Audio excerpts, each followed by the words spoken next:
স্বাগত জানাচ্ছি বাংলা ভিশনের নিয়মিত আয়োজন এন মোহাম্মদ পাবলিক পার্লামেন্টের সাথে আছে তাইমুর রশিদ। আমার সাথে আজকে আলোচনার জন্য স্টুডিওতে উপস্থিত আছেন চারজন অতিথি। আমার হাতে ডানে আছেন বিএনপি দলীয় সাবেক সংসদ সদস্য ব্যারিস্টার রুমিন ফারহানা, আছেন প্রধান উপদেষ্টা সিনিয়র সহকারী প্রেস সেক্রেটারি ফয়েজ আহমদ। আমার হাতে বামে আছেন এবি পার্টির সাধারণ সম্পাদক ব্যারিস্টার আসাদুজ্জামান ফুয়াদ, আছেন জাতীয় নাগরিক পার্টির যুগ্ম আহ্বায়ক সারোয়ার তুষার। আপনাদের চারজনকে স্টুডিওতে স্বাগত জানাচ্ছি। দর্শক, এন মোহাম্মদ পাবলিক পার্লামেন্টের আমাদের আজকের বিষয় শেখ হাসিনার ফাঁসির রায় ফেরত আনা কি সম্ভব হবে, সেই সাথে আলোচনা করব এই রায় ভবিষ্যৎ রাজনীতি বলি, রাজনীতিবিদই বলি, তাদের জন্য আসলে কি বার্তা দিচ্ছে। স্টুডিও আলোচনা শুরু করব বিএনপির দলীয় সাবেক সংসদ সদস্য ব্যারিস্টার রুমিন ফারহানা। ৩৯৭ দিনের মামলার ঘটনা প্রবাহ শেষে আজকে শেখ হাসিনা ফাঁসির রায় হলো। প্রশ্নটা এভাবে রাখতে চাই, যেদিন গত বছরের ৫ আগস্ট তিনি পালিয়ে গেলেন, চলে গেলেন, সেদিন বলা হলো তিনি শুধু নিজেই পালালেন না, আওয়ামী লীগকে রীতিমতো ডুবিয়ে গেলেন। আজকে প্রশ্নটা এভাবে রাখতে চাই, আজকের এই রায়ের মধ্য দিয়ে তার পুরোপুরি রাজনৈতিক মৃত্যু হলো কিনা। আপনাকে অসংখ্য ধন্যবাদ। তার রাজনৈতিক মৃত্যুর জন্য রায় পর্যন্ত অপেক্ষা করার দরকার নেই। উনি যেদিন দেশ থেকে পালিয়ে গেলেন, এবং খুব ইন্টারেস্টিংলি উনি বেছে বেছে শেখ পরিবারের সবাইকে ওনার সাথে নিলেন, বা আগে পেছনে তাদেরকে চলে যেতে উনি পথ করে দিলেন, এবং দেশে তার কোটি কোটি যারা ভক্ত সমর্থক কর্মী এবং ছোট ছোট নেতারা আছেন বিভিন্ন জেলায়, তাদেরকে তিনি বাংলাদেশে রেখে গেলেন। সেদিনই তার রাজনৈতিক মৃত্যু হয়েছে। তার রাজনৈতিক মৃত্যু হয়েছে যখন তিনি নির্বাচনকে ভয় পাওয়া শুরু করলেন এবং একটার পর একটা রিগড, শ্যাম এবং নিজেদের মধ্যে নিজেদের নির্বাচন করা শুরু করলেন। তার রাজনৈতিক মৃত্যু তখনই হয়েছে যখন আমরা তার পাশে আর কোনো প্রবীণ বর্ষিয়ান আওয়ামী লীগ নেতাকে না দেখে সালমান এফ রহমান বা এস আলমকে দেখা শুরু করলাম। সো তার রাজনৈতিক মৃত্যু আসলে আজকে যদি বলেন না, এটা একেবারেই না। তার রাজনৈতিক মৃত্যু বহু আগে হয়েছে। আর আজকে রায়ের প্রসঙ্গে যেটা বলি, রায় তো এটাই হওয়ার কথা ছিল, এবং এটা কেবল আমরা জানতাম তাই নয়, এটা স্বয়ং শেখ হাসিনাও বলেছেন যে রায় এরকমই হবে। তবে যেটা অ্যালার্মিং সেটা হচ্ছে গত কয়েকদিন ধরে আপনি লক্ষ্য করেছেন বিভিন্ন জায়গায় আগুন দেয়া হচ্ছে। আমার মনে আছে 13-14 সালে যখন কেউ বাংলাদেশে কথা বলার সুযোগ পেত না বা বলতো না, সেই সময়ে বিএনপির অবরোধ চলছিল, এবং বিএনপির ব্যাপারে আওয়ামী লীগ খুব আগুন সন্ত্রাস শব্দটা ব্যবহার করত। সেই 13-14 সালে আমি পত্রিকায় একেবারে খুঁটে খুঁটে পড়ে পড়ে বলতাম যে কত তারিখে কোন পত্রিকায় কোথায় আওয়ামী লীগের বা যুবলীগের বা ছাত্রলীগের কাউকে পাওয়া গেছে যে আগুন দিচ্ছে এই অবস্থায়। সো আজকে এত বছর পরে আবারও সেটাই দেখা গেল যে আগুন সন্ত্রাসটা আসলে এটা ওদের একটা সিগনেচার আইটেম। সো ওরা এটা আগেও করেছে। আমরা শাহবাগে দেখেছি, আরো আগে যখন 96-তে তারা বিরোধী দলে ছিল, 94 থেকে 96, শাহবাগে তারা এভাবে হোটেল শেরাটনের সামনে বাসে পেট্রোল বোমা দিয়ে মেরেছিল। সো এটা আবার শুরু হয়েছে। গতকালকে সজীব ওয়াজেদ জয়ের একটা সাক্ষাৎকার যুগান্তরে এসছে, সেখানে তিনি বলেছেন আগামী নির্বাচনকে আমরা পণ্ড করে দেব। আজকে শেখ হাসিনার একটা অডিও কল আমি আজকে শুনেছি, কালকেও লিক হতে পারে, আমি জানি না কবে হয়েছে। উনি বলেছেন যে আওয়ামী লীগ তো নিষিদ্ধ হয়েই গেছে, তো এখন আওয়ামী লীগের নেতাকর্মীরা যা ইচ্ছে তাই করতে পারে। সো একদিকে নেতাকর্মীদেরকে উনি দেশে ফেলে নিজে নিরাপদে চলে গেছেন, এবং তার ছেলে তো এটা স্বীকারই করেছে। যুগান্তরে যে সাক্ষাৎকারটা এসছে, যুগান্তরকে তো উনি দেন, উনি কোনো বিদেশি মিডিয়াকে দিয়েছে, সেখান থেকে ট্রান্সলেটেড হয়েছে। উনি বলছেন যে আমার মা ভারতে আছেন, নিরাপদে আছেন। সো উনি কিন্তু নিরাপদে আছেন, কিন্তু এখানে উনি যখন বিভিন্ন বক্তৃতা, বিভিন্ন আপনার ওই কি বলে ওটাকে, স্কাইপের মিটিং করেন ওনার নেতাকর্মীদের সঙ্গে, এবং সেখানে তিনি অবলীলায় বলেন যে যাচ্ছে তাই করা যায়, কারণ এখন তো আওয়ামী লীগ নামে কোনো অর্গানাইজেশন নাই, সো আওয়ামী লীগকে দোষ দেওয়া যাবে না। একদম এক্স্যাক্টলি এটাই উনি বলেছেন, আওয়ামী লীগকে দোষ দেওয়া যাবে না।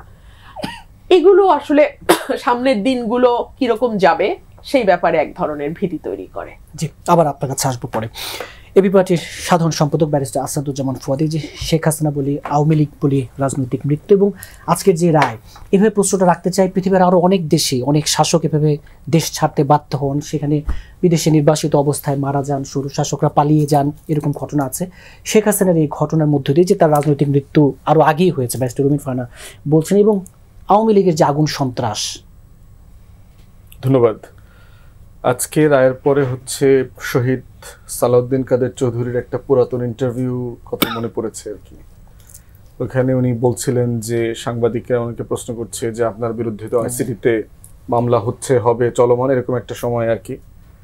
উনি বলছিলেন যে আমার সুনির্দিষ্ট প্রস্তাব হচ্ছে যে এই ট্রাইব্যুনালটা যেন চলমান থাকে, তাহলে বসন্ত যখন রাজনীতির মৌসুম বদলাবে না তখন আরো নতুন নতুন লোকরা এখানে আসামি হিসাবে আসবেন, তাদের বিচার আচার হবে, এরকম একটা কথা বলেছেন আর কি।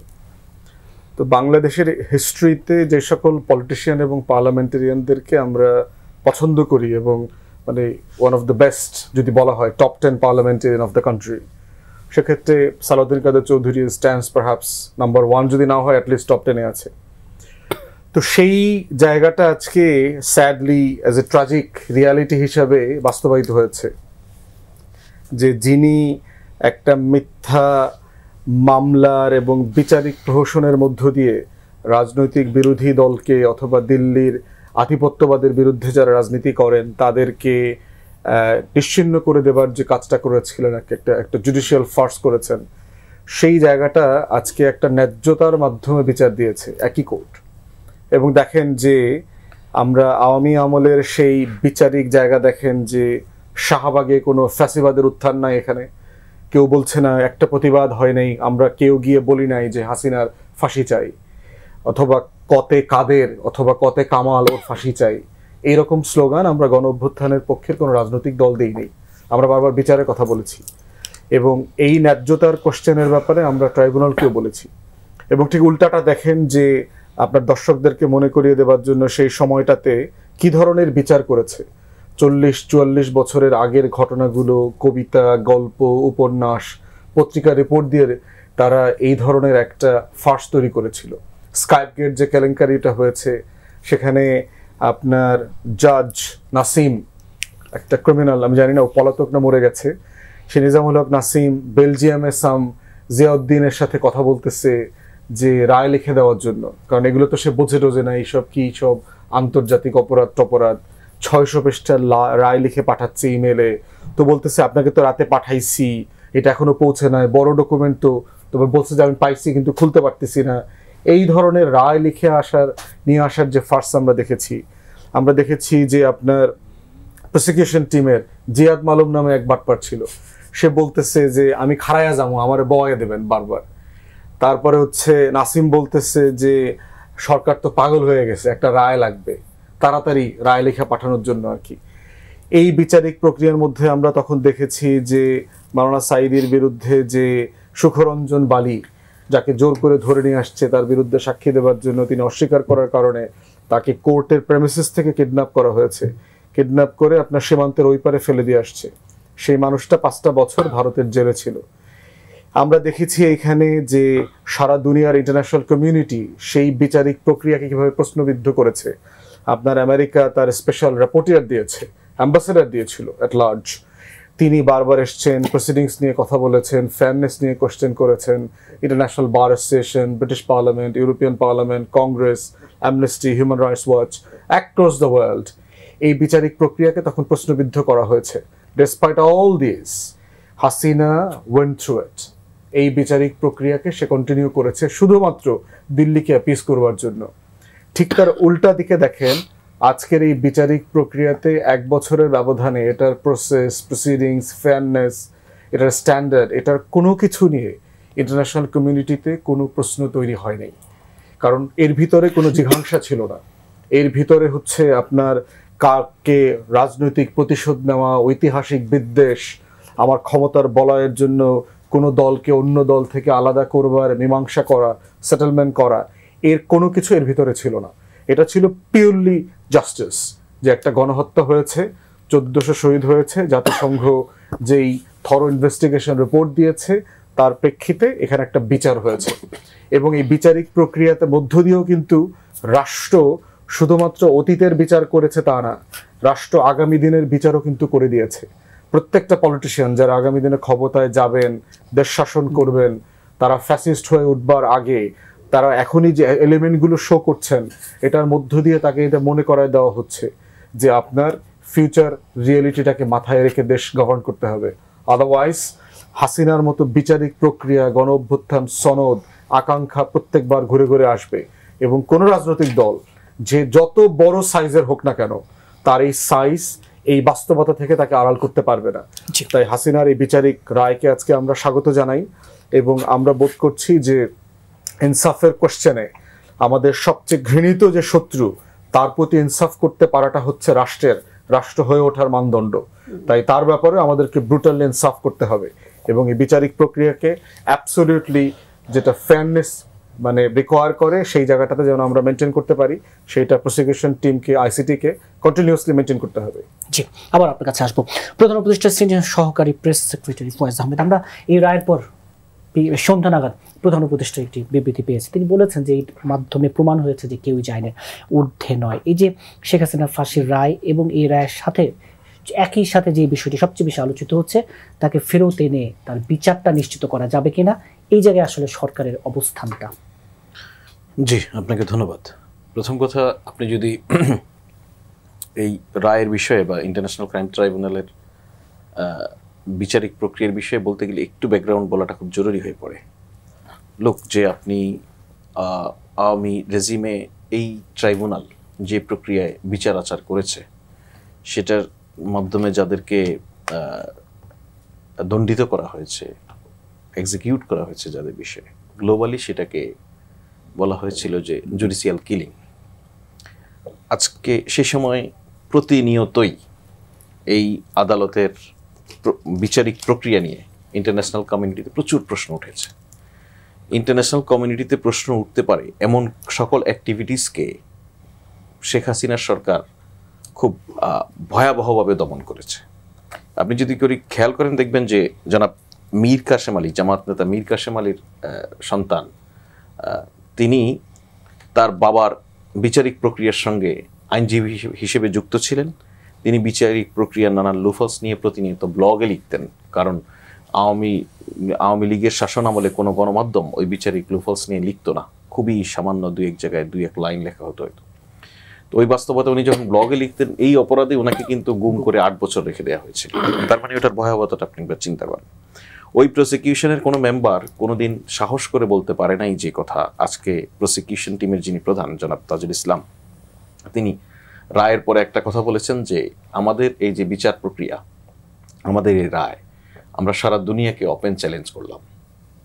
সারা দুনিয়া আমাদের এখানকার কোনো যদি ত্রুটি খুঁজে বের করতে পারে করুক, এবং আমরা প্রত্যাশা করি দুনিয়ার যে কোনো আদালতেই যদি আমরা যেভাবে উপস্থাপন করেছি, যে তথ্য উপাত্ত নিয়ে আসতে সক্ষম হয়েছি, সেটা যদি উপস্থাপন করি, আমরা যেরকম রায় এখানে পেয়েছি তেমনটাই সারা দুনিয়ার আদালতে পাবে বলে আমাদের বিশ্বাস। হয়তো দুনিয়ার এক এক দেশে বা মানে আপনার সর্বোচ্চ শাস্তির এক এক রকম নিয়মকানুন আছে, সেটা ডিফারেন্ট। তো সে জায়গায় আপনি এই সরকার দায়িত্ব গ্রহণের পরই যখন ট্রাইব্যুনাল গঠন হয়, ট্রাইব্যুনাল গঠনের পর সেই ট্রাইব্যুনাল আইন পরিবর্তন করে, আপনি খেয়াল করুন যে পুরো বিচারিক প্রক্রিয়াটা শতভাগ স্বচ্ছতা নিশ্চিত করার জন্য টেলিভিশনে লাইভ, আজকে আন্তর্জাতিক গণমাধ্যম পর্যন্ত এই রায় ঘোষণার পুরো ইভেন্টটাকে লাইভ সম্প্রচার করেছে। এর মধ্য দিয়ে আমরা অন্তত এতটুকু নিশ্চিত করতে পারলাম বাংলাদেশের বিচারিক ব্যবস্থার যে কোনো ফর্মে, যে কোনো আদালতে এটা একটা অন্য উচ্চতায় গেল। আপা আইনজীবী আছেন, কোর্টে প্র্যাকটিস করেন। সো এই যে দেখুন, আমাদের বিচারিক প্রক্রিয়ার মধ্য দিয়েই, যেটা ফুয়াদ ভাই মেনশন করছিলেন, যে কোনো ধরনের রাজনৈতিক প্রতিহিংসা, শেখ হাসিনার প্রতি প্রতিহিংসা পরায়ণ হয়ে কোনো ধরনের বিচার হচ্ছে না। শেখ হাসিনার সুশাসন, শেখ হাসিনার প্রতি ন্যায় বিচার নিশ্চিত করার ক্ষেত্রে সরকার খুবই আন্তরিক। সেই আন্তরিকতার প্রশ্নেই আমরা বলছি, যেহেতু আইনের সুযোগ আছে, শেখ হাসিনা এখানে যদি নিজে এসে ধরা দেন এবং তিনি আত্মসমর্পণ করে যদি এই রায়ের রিভিউ করতে চান, ওনার কাছে সেই রাস্তা খোলা আছে। তো সেক্ষেত্রে শেখ হাসিনাকে ফেরত আনার বিষয়ে আপনি যে প্রশ্ন করছেন, দেখুন বাংলাদেশের সঙ্গে ভারতের কিন্তু প্রত্যর্পণ চুক্তি রয়েছে। এখন রায়ের পূর্ণাঙ্গ কপি পাওয়ার পর সরকারের দিক থেকে নানান ধরনের উদ্যোগ নেওয়ার সুযোগ রয়েছে। এমনিতেই আমরা কিন্তু ভারতের কাছে এই সরকার চিঠি দিয়ে রেখেছে তাকে ফেরত দেওয়ার বিষয়ে। এখন যেহেতু আদালতে তার বিরুদ্ধে সরাসরি একটা ভার্ডিক্ট চলে আসলো, সেটা আমাদের জন্য একটা লিগ্যাল এভিডেন্স এবং লিগালি আমাদের অনেক স্ট্রং পজিশন তাকে ফেরত চাওয়ার ক্ষেত্রে, তার প্রত্যর্পণের দাবি তোলার ক্ষেত্রে। তো সেক্ষেত্রে আমাদের দুটো প্রক্রিয়া রয়েছে। দুটো প্রক্রিয়ার মধ্যে একটি হচ্ছে বাংলাদেশ পররাষ্ট্র মন্ত্রণালয়, এখানকার যেই ইন্ডিয়ান মিশন আছে বা হাই কমিশন আছে, তাদের কাছে লিখতে পারে, তাদের দেশকে বা তাদের পররাষ্ট্র মন্ত্রণালয়কে এর আগে তো একবার ডিসেম্বরে কনভে করবে না, সেটা তো একটা হচ্ছে তাকে ফেরত চাওয়া, আরেকটা হচ্ছে এখন একদম পরিষ্কার একটা রায় হিসেবে তাকে চাওয়া, মৃত্যুদণ্ডপ্রাপ্ত একজন আসামি ওখানে পলাতক রয়েছেন সে বিবেচনায়। অপরদিকে আমাদের যে মিশন রয়েছে দিল্লিতে, সেই দিল্লি মিশন ভারতের পররাষ্ট্র মন্ত্রণালয়ের কাছে লিখতে পারে। সুতরাং এর কোনো একটি অথবা দুটোই অবলম্বন করা হবে। সেজন্য আমাদেরকে কয়েকদিন অপেক্ষা করতে হবে পূর্ণাঙ্গ রায়ের বা সার্টিফাই কপি পাওয়ার জন্য। সেটা পাওয়ার প্রেক্ষিতে এই উদ্যোগ নেওয়া যাবে। এইটা আমার মনে হয় একটু এই বিবেচনায় হয়তো 2-1 সপ্তাহ সময় লাগতে পারে, কিন্তু এর একটা রাজনৈতিক বাস্তবতাও আছে। আমরা প্রতিনিয়তই কিন্তু আওয়ামী লীগকে ভারতের দিক থেকে শেল্টার দেয়া দেখছি। একই সঙ্গে আপনি ভারত রাষ্ট্রের নাগরিকদেরকে কিন্তু আপনি উপেক্ষা করতে পারেন না কোনো বিবেচনায়। ইভেন আমাদের গণ অভ্যুত্থানের সময় ভারত রাষ্ট্রের বহু নাগরিক কিন্তু আমাদের এখানে হাসিনার ফেসিবাদের বিরুদ্ধে সেখানে স্লোগান তুলেছে, ভারতের নাগরিকরা। তাদের প্রতি আমাদের পূর্ণ রেসপেক্ট রয়েছে। আমরা আশা করি ভারতের গদি মিডিয়া যে কাজটি করছে সেখানে এক ধরনের ন্যারেটিভ তৈরি করার চেষ্টা করছে সে হাসিনার পক্ষে, একই সঙ্গে তাদের ওখানকার যেই এস্টাবলিশমেন্ট আছে তাদের পক্ষে। কিন্তু নাগরিকরা সোচ্চার, নাগরিকরা এটা পছন্দ করছে না যে পার্শ্ববর্তী দেশে একজন মানুষ নির্বিচারে নিরস্ত্র মানুষকে গুলি চালিয়ে হত্যা করে, হত্যার নির্দেশ দিয়ে আমাদের দেশের সরকারের আশ্রয়ে প্রশ্রয়ে রয়েছে এবং এখানে থেকেও প্রতিনিয়ত বাংলাদেশে অস্থিতিশীল করার জন্য নানান উস্কানিমূলক কর্মকাণ্ড চালিয়ে যাচ্ছে। এটা ভারতের মানুষ ভালোভাবে নিবে না এবং আমার বিশ্বাস ভারতেই এক ধরনের ভয়েস রেজ হবে খুব শীঘ্রই তাকে ফেরত পাঠানোর জন্য। ডেফিনেটলি কোনো ভূখণ্ডে এরকম একটা সন্ত্রাসীকে, এরকম একটা হত্যাকারীকে আশ্রয় দিতে চাইবে না, তার ভূখণ্ডকে অপবিত্র করতে চাইবে না প্লিজ। জি, এনসিপির যুগ্ম আহ্বায়ক সরোয়ার তুষার, শেখ হাসিনা ফাঁসির রায় প্রথমে বলছিলেন, এই রায় ভবিষ্যৎ রাজনীতি বলি রাজনীতিবিদদের জন্য কি বার্তা? আপনাকে ধন্যবাদ। ডেফিনেটলি এটার বার্তাটা তো খুব পরিষ্কার যে কিভাবে আপনি শাসন করতে পারবেন না এবং কিভাবে আপনাকে শাসন করতে হবে বা দেশ পরিচালনা করতে হবে। যে আপনি শাসন করতে করতে বাংলাদেশে রাজনৈতিকভাবে, অর্থনৈতিকভাবে কিংবা কালচারাল ডিভিশন তৈরি করে নানাভাবে যাই করে আপনি একটা জনগোষ্ঠীকে জুলুমের উপর রেখেছেন। এটা করে আপনি শেষ পর্যন্ত আপনার শেষ রক্ষা হবে না। শেখ হাসিনা তো একটা দুর্গ গড়ে তুলেছিলেন, কিন্তু সেই দুর্গ তো আপনার ধরে রাখতে পারলেন না তিনি, তাই না? তার সম্পূর্ণ রাষ্ট্রযন্ত্র তার পক্ষে ছিল, সেটা তিনি জুলাই মাসে তার পক্ষে ব্যবহার করেছেন। এবং বাংলাদেশের ইতিহাসে সরকার আন্দোলনে গুলি চালায়, এটা খুব নতুন ব্যাপার না, কিন্তু জুলাই মাসে আমরা যেটা দেখেছি এটা ছিল সম্পূর্ণ নতুন ব্যাপার। ব্লক রেড, এই শব্দগুলোই নতুন।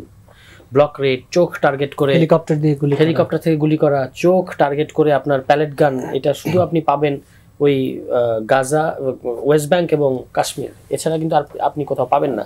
সেরকম জিনিস আমরা এখানে দেখেছি। এবং যে বর্ণনাগুলো তখন ছিল পত্রিকার, যে একটা সাদা মাইক্রোবাসে এসে এরকম ছড়াগুলির মতো মেরে তারপর চোখ, এখনও 5 শতাধিকের বেশি চোখে আহত আছে। ফলে এই যে একটা নজিরবিহীন মানে গণহত্যা বাংলাদেশের মানুষের উপর শেখ হাসিনা এবং তার দল চাপিয়ে দিলেন, সেটা জাতিসংঘ পর্যন্ত বলতে বাধ্য হলো যে এটা হচ্ছে ক্রাইমস এগেনস্ট হিউম্যানিটি, যেটা জেনোসাইডের পরে সবচেয়ে গুরুতর অপরাধ আন্তর্জাতিক আইন অনুযায়ী। তো বাংলাদেশে আর কোনো অত্যাচারী স্বৈরাচারী শাসক তো বাংলাদেশে আরও আমরা পেয়েছি, দুর্নীতিগ্রস্ত শাসক পেয়েছি, দল পেয়েছি, রেজিম, এগুলো নিয়ে কোনো রেজিমই বাংলাদেশে স্বাধীনতার পর থেকে পারফেক্ট ছিল না। কিন্তু এইটা একদম সম্পূর্ণ একটা অভিনব ব্যাপার ছিল গত 15 বছর যে শাসন। তো এইটা এবং তারা করেছিল অ্যাবসলিউট ক্ষমতার জোরে, এবং তারা ভেবেছে যে আর কোনোভাবেই তাদেরকে ক্ষমতা থেকে সরানো যাবে না। তারা যখন 2024 সালের আপনার 7 জানুয়ারির দামি নির্বাচনটা সাকসেসফুলি করতে পারলো এবং বিরোধী দলগুলোর সমস্ত আপত্তি সত্ত্বেও তারা ক্ষমতায় থেকে গেল অবৈধভাবে, এবং আমেরিকা স্যাংশন এই লিপ সার্ভিসিং দিলেও পরে যখন 2+2 সামিট হয় ওই নভেম্বরে, 2023 নভেম্বরে দিল্লিতে আমেরিকা এবং ইন্ডিয়ার, তখন তারা কিন্তু এই যে স্যাংশনের যে চাপটা এটা থেকে সরে আসে আমেরিকা। এবং আমরা শেষ পর্যন্ত দেখেছি যে আমাদের ইলেকশনের, ওই ডামি ইলেকশনের আগে পিটার হাস এমনকি বাংলাদেশ থেকে চলেও গিয়েছিলেন। তো তখন শেখ হাসিনার একটা ওই যে কোথায় আজ সিরাজ শিকদারের মতো কোথায় আজ আমেরিকা, এরকম একটা দম্ভ তার মধ্যে তৈরি হয়েছিল। তিনি 6 মাসের মধ্যে সেটা একটা এমন একটা মানে ব্লো তাকে মানে ফেস করতে হয়েছে যেটা তিনি নিজেও হয়তো কখনো কল্পনা করেন নাই যেরকম হবে। এমনকি আমরা যে বিভিন্ন বর্ণনায় শুনতে পেয়েছি যে তিনি 5 তারিখেও ভাবতে পারেন না যে তাকে চলে যেতে হবে, তাই না? ফলে এই ধরনের শাসন আপনি আর বাংলাদেশে কেউ কোনোদিন টলারেট করবে না। যারা এইভাবে দেশ পরিচালনা করতে যাবে তাদের জন্য খুবই খারাপ পরিণতি অপেক্ষা করবে। আমরা চাই না যে তাকে আবারও এরকম একটা শাসন তারা করুক, এবং করার পরে সেটা এই ধরনের ঘটনার মধ্যে দিয়ে তাদের আবার একটা বোধোদয় ঘটুক। এটা আর দরকার নেই, এটা এনাফ যেটা ঘটেছে। এখান থেকেই সব রাজনৈতিক দলকে শিক্ষা নিতে হবে এবং সামনে দেশ পরিচালনা করতে হবে জনগণের সাথে মানে অ্যালাইন থেকে, জনগণকে অত্যাচার করে না, জনগণের উপর চেপে বসে না। এটাই হচ্ছে এই পুরো ঘটনার আপনার রাজনৈতিক তাৎপর্য আমি মনে করি। এর বাইরে এই যে ন্যায় বিচার আজকে যেটা হলো, মানে সবাই বলছে যে ন্যায় বিচার, আমি মনে করি যে এটা ন্যায় বিচারের পথে একটা অগ্রগতি। কারণ আমরা ন্যায় বিচারটা তখনই হবে যখন আমরা আসলে শেখ হাসিনাকে এই বিচারের মুখোমুখি করতে পারবো, মানে বিচারটা যখন আমরা কার্যকর করতে পারবো। আপনারা দাবিও জানিয়েছেন এক মাসের মধ্যে যেন ফিরে এনে। হ্যাঁ, মানে আসলে কেন ইন্ডিয়া দেবে না? 1-1.5 বছর আপনি আমার একজন মানে পলাতক আসামিকে আশ্রয় দিবেন এবং তারপর আশা করবেন যে আমরা আজকে আবার তাদের শিরোনামে কি বলেছে, তাদের একটা আজকে তারা একটা বিবৃতি দিয়েছে, ওখানে বলেছে committed to best interest of Bangladesh people. মানে ফার্স, মানে আপনি গণহত্যাকারীকে ওখানে জায়গা দিয়েছেন, অফিস করতে দিচ্ছেন, সে ওখান থেকে কলকাঠি নাড়িয়ে এখানে বাংলাদেশের নাশকতা সৃষ্টি করছে, কলকাতায় তার সমস্ত লোকজন বসে বাংলাদেশ বিরোধী ষড়যন্ত্র করে যাচ্ছে, আর আপনি বাংলাদেশের মানুষের ইন্টারেস্টের জন্য নাকি কমিটেড। এটা তো আমরা বিশ্বাস করি না। এবং ইন্ডিয়া গত 1.5 বছর আসলে দেখিয়েছে তারা এখানে বাংলাদেশের মানুষের চেয়ে তাদের বেশি আওয়ামী লীগকে দরকার। তো এটা যদি ইন্ডিয়ার সিদ্ধান্ত হয় তাহলে আমাদেরও মানে আমাদের তো তার সাথে বরফটা গলবে না। বরফ গলতে হলে তাকে বাংলাদেশের মানুষকে ভরসা করতে হবে, বাংলাদেশের মানুষের সাথে সম্পর্ক করতে হবে, যেটা ইন্ডিয়ার কোনো কার্যক্রম আমরা দেখি না। তার উচিত ডেফিনেটলি এই যে আমরা যেমন তার বিচ্ছিন্নতাবাদীকে এখানে জায়গা দিই নাই, তাদেরও উচিত সেই গুড জেস্টার হিসেবে আমাদের গণহত্যাকারীকে তারা জায়গা দেবে না, এটা আমরা তাদের কাছে প্রত্যাশা করি। কিন্তু সেটা বাস্তবতা দেখা যাচ্ছে যে ইন্ডিয়া সেই আসলে যতই আমরা বলি তারা সেদিকে কিন্তু যাওয়ার কোনো লক্ষণ দেখা যাচ্ছে না। বিরতিতে যাবো, তার আগে একটু ছোট করে জেনে যে এই রায়ের পর আজকে 32 নম্বরে দিনভর যা ঘটলো কিভাবে দেখছেন? দেখেন, এটা আমি মনে করি যে বারবার ওইটাকে টার্গেট করে একটা জিনিস যেটা হচ্ছে কি, মানে আজকে তো আমাদের শেখ হাসিনাকে ঘৃণা করা এবং শেখ হাসিনার এই যে বিজয়, আমাদের যে একটা বিজয় হলো, তো একটা বিচার ইনসাফের দিকে আমরা এগিয়ে গেলাম, এটা একটা আমাদের উদযাপনেরও বিষয় আছে। এইটাই আমাদের করতে থাকা উচিত ছিল। ওই দিকে এটা ডাইভার্ট করার কারণে কিন্তু এই যে আপনি ধরেন এই প্রসঙ্গটা আনলেন, গণমাধ্যমে কিন্তু সব গণমাধ্যমে আলোচনা হচ্ছে, হ্যাঁ সেটাই আমি বলছি, এটা তো আজকে আমাদের আলোচনা করার কথা না। 32 নম্বরের এর আগেও বুলডোজার দিয়ে এখানে ছাত্র জনতার ক্ষোভ সেখানে এটার উপর আছড়ে পড়েছে এবং তার যৌক্তিক কারণও ছিল। কিন্তু এবার আবার আজকে যাওয়ার ফলে যেটা হয়েছে যে পুলিশ বা সেনাবাহিনীর সাথে ছাত্র জনতার এটা হচ্ছে, এটা দরকার ছিল না আমি বলে মনে করি। ব্যারিস্টার রুমিন ফারহানা, এই যে শেখ হাসিনার ফাঁসির রায়ের পর আমাদের পররাষ্ট্র উপদেষ্টা এবং মন্ত্রণালয় থেকে তাকে ফেরত চেয়ে আবারও চিঠি পাঠানো হবে, এই ধরনের কথা বলা হয়েছে। অথচ জবাবে ভারত আজকে যে একটি বিবৃতি দিয়েছে, খুবই সাদামাটা একটি বিবৃতি, যেখানে বলা হয়েছে বিষয়টি নজরে এসেছে এবং এর মধ্যে ফয়েজ আহমদ বলছিলেন যে ঘনিষ্ঠ প্রতিবেশী হিসেবে বাংলাদেশের মানুষের সর্বোত্তম স্বার্থে নয়াদিল্লি প্রতিশ্রুতিবদ্ধ। এই প্রতিশ্রুতির আসলে কি অর্থ বহন করে এবং বাংলাদেশের শান্তি, স্থিতিশীলতা, গণতন্ত্র, অন্তর্ভুক্তিমূলক ব্যবস্থার বিষয়ে ভারতের অঙ্গীকার। প্রশ্নটা এভাবে রাখতে চাই, আসলে এই রায়ের পর অন্তত ভারত একটু চাপ বোধ করবে কিনা তাকে ফিরিয়ে দিতে? দেখুন, ভারত চাপ বোধ করবে কিনা আমি জানি না, কিন্তু ভারত কোনো অবস্থাতেই শেখ হাসিনাকে বাংলাদেশে ফেরত দেবে না, কোনো অবস্থাতেই না। কারণ শেখ হাসিনার নিজের মুখে স্বীকারোক্তি, আমি ভারতকে যা দিয়েছি সেটা ভারত চিরজীবন মনে রাখবে। সো তারপরে আমি দেখলাম যে এই রায়ের আগে তার ছেলে যেটা বললেন যে আমার মা ভারতে আছে এবং সেফ আছে, ভালো আছে, ভারত তাকে ভালো রেখেছে।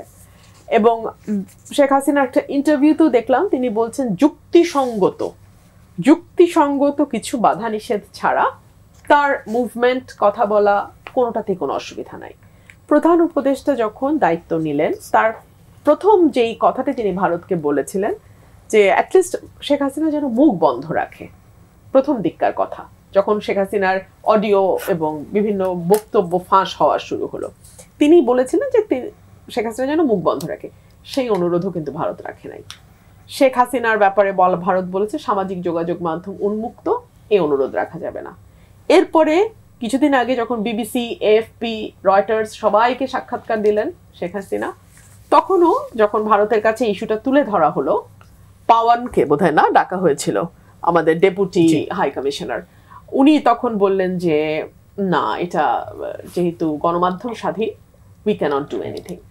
সো আমাদের বন্দি বিনিময় যে চুক্তিটা আছে সেটা খুব মানে প্যাচালো ভাষায় লেখা, সোজা কথা। আমি কয়েকটা ধারা পড়ে আমার কাছে মনে হচ্ছে কোয়াইট কমপ্লিকেটেড ল্যাঙ্গুয়েজ, বাট তার মধ্যেও যেটা খুব পরিষ্কার সেটা হলো যদি রাজনৈতিক উদ্দেশ্য মনে করে হোস্ট কান্ট্রি বাধ্য থাকবে না। সো এই সকল কিছুর বিবেচনা, এবং সবচেয়ে গুরুত্বপূর্ণ যেটা, যে শেখ হাসিনাকে যদি ফেরত পাঠায়, ভবিষ্যতে কেউ কোনোদিন ভারতের জন্য এইভাবে ঝুঁকি নেবে না। শেখ হাসিনা নিজের দেশের মানুষের স্বার্থ এবং দেশের স্বার্থ বাদ দিয়ে যেভাবে ভারতের পক্ষে পুরো 15 বছর কাজ করে গেছে, এইভাবে আর পৃথিবীর কোনো দেশে ভারত তার তাবেদার একটা সরকার পাবে না। সো এই সকল কিছু যদি আপনি একসাথে করেন, আপনি দেখবেন যে শেখ হাসিনাকে পাঠানোর মতন আমি কোনো কারণ দেখি না ভারতের।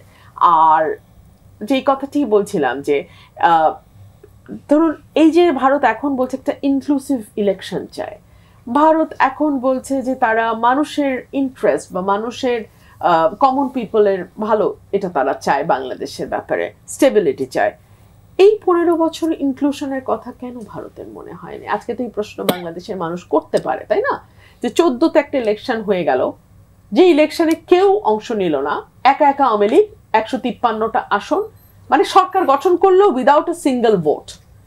আবার ধরেন 18 ইলেকশন মধ্যরাতে যা করার ব্যালট বাক্স স্টাফিং করা হয়ে গেল, 24-এ নিজের দলের সাথে নিজের দলের একটা দেখানো পাতানো নির্বাচন হলো। তো তখন তো আমরা ভারতকে বলতে শুনি নাই যে একটা ট্রু সেন্সে গণতন্ত্র যেটাকে বলে সেই রকম একটা ডেমোক্রেসি আমরা বাংলাদেশে দেখতে চাই। কোনো দিন তো ভারত এই 15 বছর এই কথাটা বলে নাই।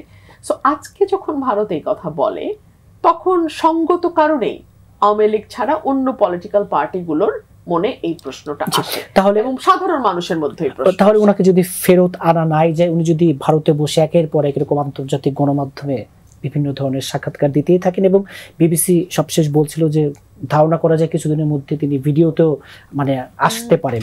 তো এই ধরনের তারই একের পর এক মন্তব্য, এই ধরনের বক্তব্য ভারতের বাংলাদেশের সাথে যে সম্পর্ক, সেই জায়গাটিতে আসলে বাংলাদেশের রাজনীতিতে কি তাহলে কোনো এই বাড়তি কোনো অস্থিরতা উত্তাপ ছড়াবে কিনা যদি দিন শেষে নাই আনা যায়? দেখুন, বাংলাদেশের রাজনীতিতে হাসিনা এবং আওয়ামী লীগ কতদিন এবং কতটুকু প্রাসঙ্গিক থাকবে সেটা নির্ভর করবে বাংলাদেশের আদার যে পলিটিক্যাল পার্টিজ আছে তারা কি ধরনের আচরণ করে তার উপরে। দেখুন, দিনের শেষে একটা রাজনৈতিক দল, আমি আপনাকে কিন্তু প্রথম সেগমেন্টে বলেছিলাম যে শেখ হাসিনার রাজনৈতিক মৃত্যু হয়েছে যখন সে বুঝতে পেরেছে যে মানুষের ভোটে তার পক্ষে আর ক্ষমতায় যাওয়া বা থাকা সম্ভব না। সো সে একটার পর একটা রিগড ইলেকশন করা শুরু করেছে। একইভাবে বাংলাদেশের মানুষের চাহিদা, বাংলাদেশের মানুষের কল্যাণ, বাংলাদেশের সার্বিক রাষ্ট্রের কল্যাণ যদি পলিটিক্যাল অন্য যে আদার পলিটিক্যাল পার্টিসগুলো আছে তারা যদি সেটা মিট করতে পারে, তারা যদি সেই স্ট্যান্ডার্ডে কাজ করতে পারে, সেই সার্ভিস দিতে পারে, তাহলে certainly in due course of time Sheikh Hasina বা আওয়ামী লীগ আজকের যেই প্রাসঙ্গিকতা তারা দেখাচ্ছে সেটা থাকবে না। আর যখন সেটা থাকবে না তখন আপনি অডিও ইন্টারভিউ দেন আর ভিডিও ইন্টারভিউ দেন, তাতে কোনো লাভ হবে না। আর একজন পলিটিক্যাল পার্সন যখন প্রাসঙ্গিকতা হারান তখন মিডিয়ারও কিন্তু সেই ব্যক্তির ব্যাপারে বা সেই দলের ব্যাপারে আর কোনো ইন্টারেস্ট থাকে না। মিডিয়া তার ব্যাপারে ইন্টারেস্ট শো করে খুবই ব্রুটালি যার ব্যাপারে আপামর মানুষের ইন্টারেস্ট আছে। নিঃসন্দেহে ব্যারিস্টার আসাদুজ্জামান ফুয়াদ, যে ভারতের প্রতিক্রিয়া এবং আজকের পরে ভারত কিছুটা হলেও জটিল পরিস্থিতিতে পড়বে কিনা এবং আওয়ামী লীগকে প্রাসঙ্গিক রাখার চেষ্টা ভারত এভাবে চালিয়ে যাবে কিনা? হিস্টোরিক্যালি তো সে চালিয়ে গিয়েছে।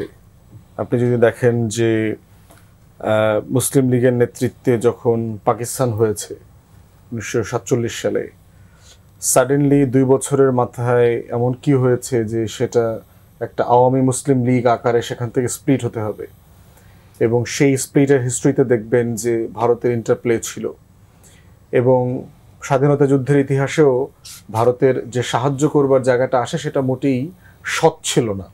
এখানে কোনো মানে বাংলাদেশকে ভালোবেসে বাংলাদেশিদেরকে ভালোবেসে এই কাজটা করেছে তেমনটা মনে হয়নি।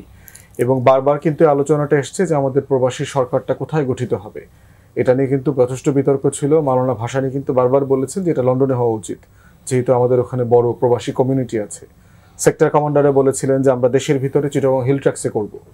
কিন্তু দিন শেষে তখন আওয়ামী লীগের যে সেগমেন্টটা ছিল তারা মানে ভারতের বলয়ের ভিতরে সেটা নিয়ে গেছে। এবং ভারত তো বারবার এটা প্রমাণ করেছে যে 72 থেকে 75-এর শাসনামলে আমরা দেখেছি যে কিভাবে সেই 71-এর নভেম্বরের 7 দফা চুক্তির ভিত্তিতে বারবার বাংলাদেশকে তার বলয়ের ভিতরে নিয়ে যাওয়া এবং একটা করদ রাজ্যে পরিণত করা। 75 থেকে 81 পর্যন্ত দেখেন কন্টিনিউয়াসলি আমাদের বর্ডারকে আনসেফ করা, হত্যা করা, এই কাদের সিদ্দিকের মতো ক্রিমিনাল গুণ ভারতের গোলামদেরকে দিয়ে এখানে সন্ত্রাস তৈরি করা, এখানকার স্টেবিলিটি নষ্ট করা, প্রত্যেকটা কাজ সে করেছে। শহীদ প্রেসিডেন্ট জিয়াউর রহমানকে হত্যাকাণ্ডের পিছনে সে জড়িত, এবং এই যে হাসিনাকে দিয়ে নেগোশিয়েট করানো, ডক্টর কামালকে দিয়ে হাসিনাকে ফেরত পাঠানো, এরশাদকে সেনাপ্রধান বানানো, এর প্রত্যেকটা জিনিসের পিছনে ইন্ডিয়া ইনস্ট্রুমেন্টাল রোল প্লে করেছে। এবং দিন শেষে এটা প্রত্যেকটার জন্য আমাদের জাতি হিসেবে মাসুল দিতে হয়েছে।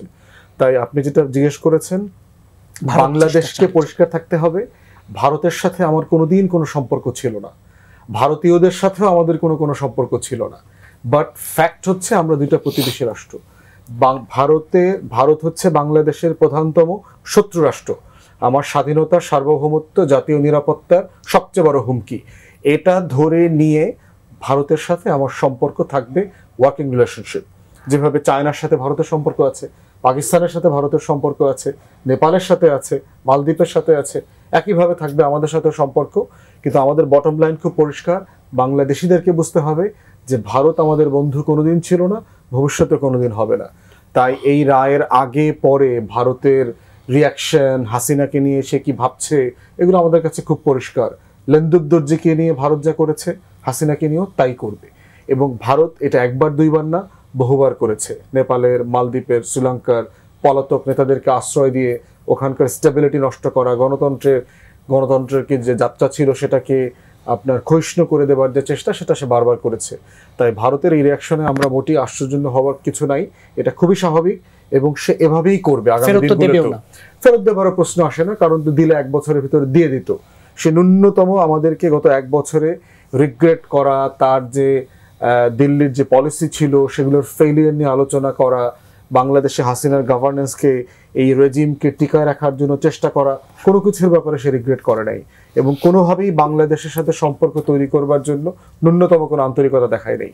অতএব ফিউচারে সে এই আন্তরিকতা দেখাবে তার ন্যূনতম কোনো সম্ভাবনা নাই।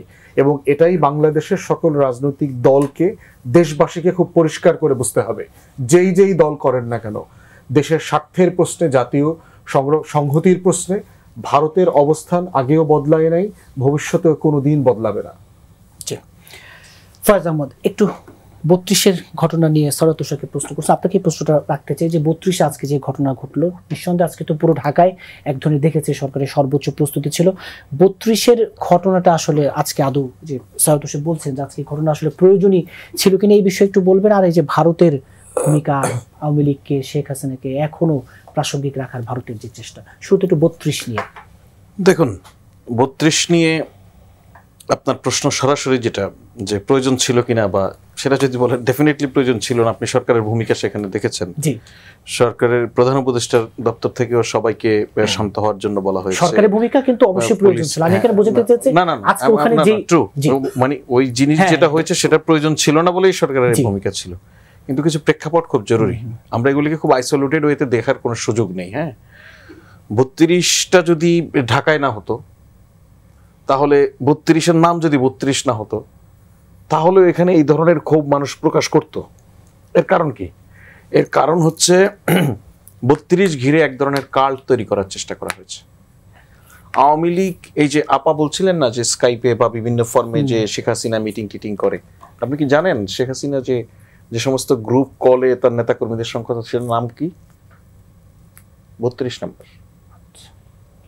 সো আপনি ইনসিস্ট করছেন প্রতিনিয়ত, আবার কেউ সেখানে মিসগাইড করছে নানানভাবে করছে। কিন্তু মানুষের যে ক্ষোভ, আওয়ামী লীগ যেই অত্যাচার মানুষের উপরে নির্মমভাবে করেছে, সেটা কি 1 বছর, 1.5 বছর, 2 বছরে এই ক্ষত শুকিয়ে যাওয়ার মতো ব্যাপার? মানুষ ভুলে যাবে সব। তো প্রতিনিয়তই আওয়ামী লীগ আসলে এই উস্কানিটা দিয়ে কোনো না কোনো একটা জায়গাকে কেন্দ্রতে পরিণত করায়, যেখানে গিয়ে আপনি আপনার ক্ষোভটা দেখান। আর যে সমস্ত মানুষেরা এই ক্ষোভের বহিঃপ্রকাশটা ঘটায়, এরা কিন্তু অর্গানাইজড না, ওই অর্থে বিচ্ছিন্নভাবে এক একজন এক এক জায়গায় যায়। একটা অংশ কারো দ্বারা উদ্বুদ্ধ হয়ে 32-এ যাচ্ছে হয়তো। এখানে আপনি খেয়াল করলে দেখুন, আমরা এখানে আমি একটু আমার জন্য প্রাসঙ্গিক, আপনার জন্য কতটা প্রাসঙ্গিক হবে আমি জানি না। আপনারা আগে যে আলোচনা করেছিলেন, ধরেন আওয়ামী লীগের মতো দুঃশাসক ভবিষ্যতে যেন কেউ না হয়, এই আলোচনা আসছে না। আমি গ্যারান্টি দিয়ে বলতে পারি, আপনি সুযোগ দিলেও বাংলাদেশে আর কোনো দল নাই যে আওয়ামী লীগের সমান হতে পারবে। কোনো দল নাই, সকল ফ্যাসিলিটি দেওয়ার পরেও পারবে না। হ্যাঁ, এটা যে পারবেনের নানান পলিটিক্যাল এক্সাম্পল আছে, মানে I was a political reporter, আমি 15 ইয়ার্স পলিটিক্যাল রিপোর্ট কভার করেছি, পলিটিক্যাল ইভেন্ট কভার করেছি, আমি সেই অভিজ্ঞতা থেকে চাইলেও কি আওয়ামী লীগ হতে পারবে? মানে এটা খুব টাফ, আওয়ামী লীগ হওয়া ইটসেলফ এটা খুবই ডিফিকাল্ট জব। সো আপনি বলতে আমি আপনাকে বলছি না, আমরা এই গণমাধ্যম নানানভাবে আমরা কাদেরকে প্ল্যাটফর্ম দিয়েছি এই 5 আগস্টের পর আপনি খেয়াল করুন। আপনি সাম্প্রতিক সময়ে অনেকগুলি গ্রামীণ ব্যাংকের ব্রাঞ্চে অগ্নিকাণ্ডের ঘটনা, হামলার ঘটনা, ইভেন যেই মিরপুরের যেই হেডকোয়ার্টার সেখানেও বোমা নিক্ষেপের ঘটনা ঘটেছে না? আপনি জুলাই শহীদদের সম্মানে যে স্মৃতিস্তম্ভ সারা দেশে, সেখানে অগ্নিকাণ্ডের ঘটনা ঘটেছে না? আপনার কি মনে পড়ে এই সমস্ত উচ্চারণ যে কেউ টকশোতে এসে লাইভ বলেছিল যে 32 নম্বরে জুলাই স্মৃতি জাদুঘরে হামলা হবে, গ্রামীণ ব্যাংকে হামলা হবে, প্রফেসর ইউনূসের বাড়িতে হামলা হবে, বলেছিল কিনা কেউ?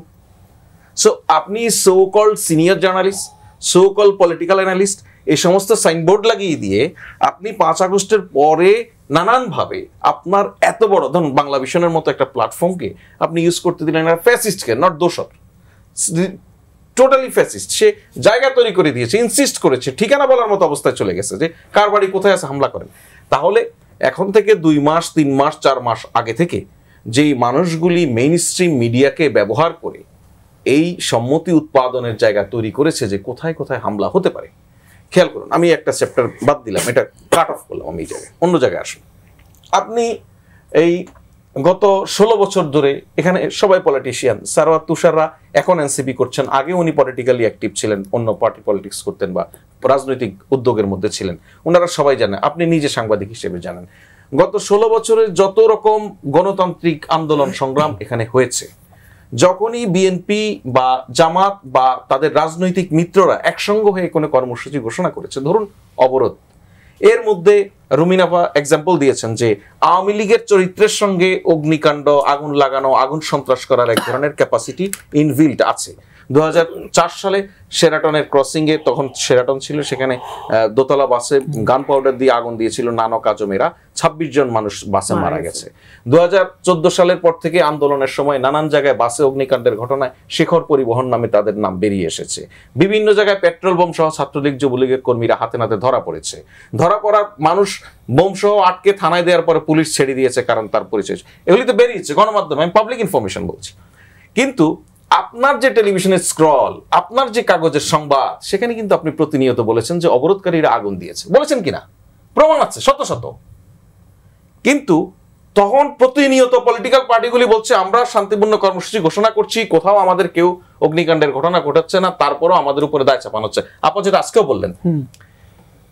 কিন্তু এই যে আওয়ামী লীগ কর্মসূচি ঘোষণা করলো, বিভিন্ন জায়গায় আগুন দিল, কর্মসূচি ঘোষণা করলো ফেসবুকের মাধ্যমে, আগুন দিল, সেটা তাদের ফেসবুক থেকে তারা সেলিব্রেট করছে যে অমুক জায়গায় আগুন লাগিয়ে দেওয়া হয়েছে, সেলিব্রেট করছে, তার মানে তারা অ্যাডমিট করছে যে আমরাই কাজটা করেছি। কিন্তু আপনার মিডিয়া এখনো দুর্বৃত্ত বলছেন, দুষ্কৃতিকারীরা বলছেন, আপনি এই দায়িত্ব নিচ্ছেন না। তার মানে গত 16 বছরে গণমাধ্যমের যেই ফ্যাসিবাদের উৎপাদন পুনরুৎপাদনের ভূমিকা, সেই ভূমিকাকে 5 আগস্টের পরবর্তীতে কোনোভাবে রিভিউ করা হয়নি। কিন্তু নানান কিছু এখানে হয়েছে, এগুলি রিভিউ করা হয়নি। গণমাধ্যম কালেকটিভলি নিজেরা উদ্যোগ নিয়ে কেউ সরি বলেনি আজকে পর্যন্ত তার ভূমিকার জন্য। তো এর ফলে বহু লোক এখানে আবার নীরবে নিবৃতে সক্রিয় হয়েছে, সুযোগের অপেক্ষায় আছে। সেই সুযোগটা কেউ কেউ এই স্ক্রলে কাজে লাগাচ্ছে, কেউ কেউ আপনি প্ল্যাটফর্ম তৈরি করে দিচ্ছেন, এসে বলছে যে অমুক জায়গায় অমুক জায়গায় অমুক জায়গায় হামলা হবে ভবিষ্যতে। সুতরাং এসব বলার মধ্য দিয়ে যেই মানুষগুলি, যে তার সন্তান হারিয়েছে, যে বোন তার ভাই হারিয়েছে, আপনি তাদের ইমোশনটা একবার চিন্তা করেন, তাদেরকে কিভাবে আহত করে। আমার আপনার হয়তো নিকটজন কেউ মারা যায়নি, কেউ শহীদ হয়নি, কিন্তু আমরা রাস্তাঘাটে যে অবস্থা দেখেছি, আমরা শুনলেই তো আমাদের শরীরে ঘিঘি করে যে এটা কি হচ্ছে, এটা কি।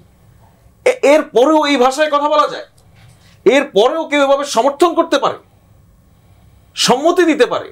তখন হয় কি, আপনার হাতের কাছে যেটা পায় এবং যেটাকে পপুলার করে তোলা হয় নানান ফর্মে, সেটার উপর মানুষ ক্ষোভ দেখানোর চেষ্টা করে। সরকারের দায়িত্ব, সরকার সে জায়গাকে মানুষ যেন ভায়োলেন্ট হয়ে উঠতে না পারে সেটা নিশ্চিত করা। সরকার তার সর্বোচ্চ চেষ্টা করেছে, কিন্তু আপনি এটা মাথায় রাখতে হবে কারা এই উস্কানিগুলি প্রতিনিয়ত দিচ্ছে।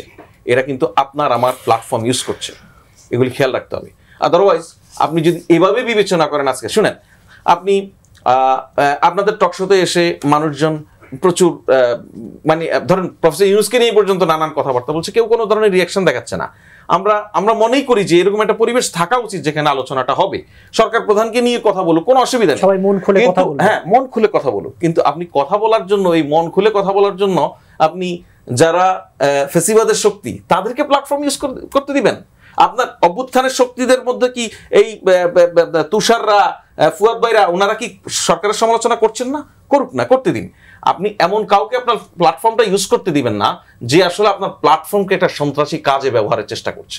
সুতরাং আমরা গত 15 মাস 14 মাস ধরে এই সুযোগটা করে দিয়েছি নানান ফর্মে। এদের কাউকে কেউ কিছু বলতে গেলে অনেকেই তেলে বেগুনে জ্বলে উঠেছে। এর ফলে কেউই, কোনো সামাজিক শক্তি, কোনো রাজনৈতিক শক্তি, সরকার তো অনেক দুর্বল সরকার কেউই কিছু করেনি। এর ফলে ওনারা মনে করছেন যে ওনারা এখনো আগের শক্তিতেই সমিহান আছেন, সুযোগের অপেক্ষা কেবল। আমরা যতদিন পর্যন্ত সোসাইটিতে এই সুযোগের অপেক্ষাটা তৈরি করে নিজেরাই রেখে দিব, ততদিন পর্যন্ত আমাদেরকে চিন্তা করতে হবে আমরা আসলে কাদের সঙ্গে বসবাস করছি। জি স্যার, তুষার, যে অনেকগুলো কথা বললেন ফয়েজ আহমদ, আমরা আসলে কাদের সাথে বসবাস করছি? হ্যাঁ, না সেটাই, আমরা তো এই 5 তারিখের পরে যেহেতু সবকিছু স্পেস উন্মুক্ত হয়ে গেছে এবং আমরা একটা গণতান্ত্রিক এনভায়রনমেন্ট চাই। আপনি অনেক কিছু ঘটেছে, কিন্তু এটা তো সত্যি যে সবাই এখন দেখেন বাংলাদেশে সবসময় আমরা দেখেছি কি সরকারি দলরা শুধু রাজনীতি করবে, সরকারি দল থাকবে, বাকি সবাই পার্লামেন্টের ভেতরে আপনি বিরোধী দলকে অকার্যকর করে রাখবেন, পার্লামেন্টের বাইরে তাদেরকে আসলে পেটাবেন, মারবেন, গুম করবেন, এই তো আমরা দেখছি। কিন্তু গত 1 বছর তো আমরা দেখলাম যে সমস্ত রাজনৈতিক দল তাদের রাজনীতি করতে পারছে, সমালোচনাও আছে পরস্পরের, এমনকি সরকারের সমালোচনা, আবার প্রয়োজনে যৌক্তিক পক্ষাবলম্বন সরকারের, যেখানে সরকারের আমাদের সমর্থন দরকার সেখানে আমরা দিয়েছি, এটা আমরা করেছি। এখন এইটা করছি আমরা যারা এই গণতান্ত্রিক ফ্রেমের মধ্যে আছি। আমি আপনার এখানে আরেকদিন বলেছিলাম জাতীয় পার্টির প্রসঙ্গে যে গণতান্ত্রিক ফ্রেমটার বাইরে তার জন্য তো এটা প্রযোজ্য হবে না, গণতান্ত্রিক ফ্রেমের ভিতরে যারা আছে তাদের ভিতরে। এখন এই মত প্রকাশের স্বাধীনতা কিংবা এই যে স্পেস উন্মুক্ত হয়েছে, এটাকে আপনি ব্যবহার করবেন সন্ত্রাসের পক্ষে, মানে কি বলে বৈধতা উৎপাদনের জন্য, মতাদর্শ উৎপাদনের জন্য, সেটা তো মানে করতে দেওয়াটা বা সেটাকে টলারেট করা কিন্তু গণতান্ত্রিক সরকারের চরিত্র না। গণতান্ত্রিক সরকারের কাজ হচ্ছে যে আপনি যে ধরনের বক্তব্য, যে উনি যেটার কথা বললেন এতক্ষণ, এটা তো সত্য, এবং আমি তো চেহারা দেখতে পেলাম যে কার কার এই বলার পরে কার কার নাম আমার মাথায় মধ্যে আসলো, যে তারা যখন বলছেন যে অমুক অমুক জায়গায় হামলা হবে, এটা মানে হবে এটা বাংলাদেশে, এটা যখন বলছেন তখন তো আপনি একটা ভায়োলেন্সকে ইনসাইট করছেন এবং সেটা জনগণের বিরুদ্ধে যাচ্ছে। যে কোনো গণতান্ত্রিক সরকারের কাজ হচ্ছে জনগণের পক্ষে থাকা, ফলে সরকারের সেখানে ব্যবস্থা নিলে কিন্তু আবার সরকারের বদনাম হবে। ওই একটা কতগুলো ফ্যাসিস্ট জড়ো হয়েছিল রিপোর্টার্স ইউনিটিতে, সেখানে যখন পুলিশ তাদেরকে গ্রেফতার করেছে সেটা নিয়ে কত ধরনের বদনাম হয়েছে। গণতান্ত্রিক সরকার মানে তো এই না যে আপনি জনগণের নিরাপত্তা এবং গণতন্ত্রকে আপহোল্ড করার জন্য কোনো ধরনের পদক্ষেপ নেবেন না, এটা তো না, নিষ্ক্রিয়তা তো না, ঠিক আছে? সরকারকে পদক্ষেপ নিতে হবে যখন যখন প্রয়োজন পড়বে, এবং এই মত প্রকাশের স্বাধীনতাকে আপনি মানে ফ্যাসিস্ট আইডিওলজি এক্সারসাইজ করার জন্য ব্যবহার করতে পারবেন না।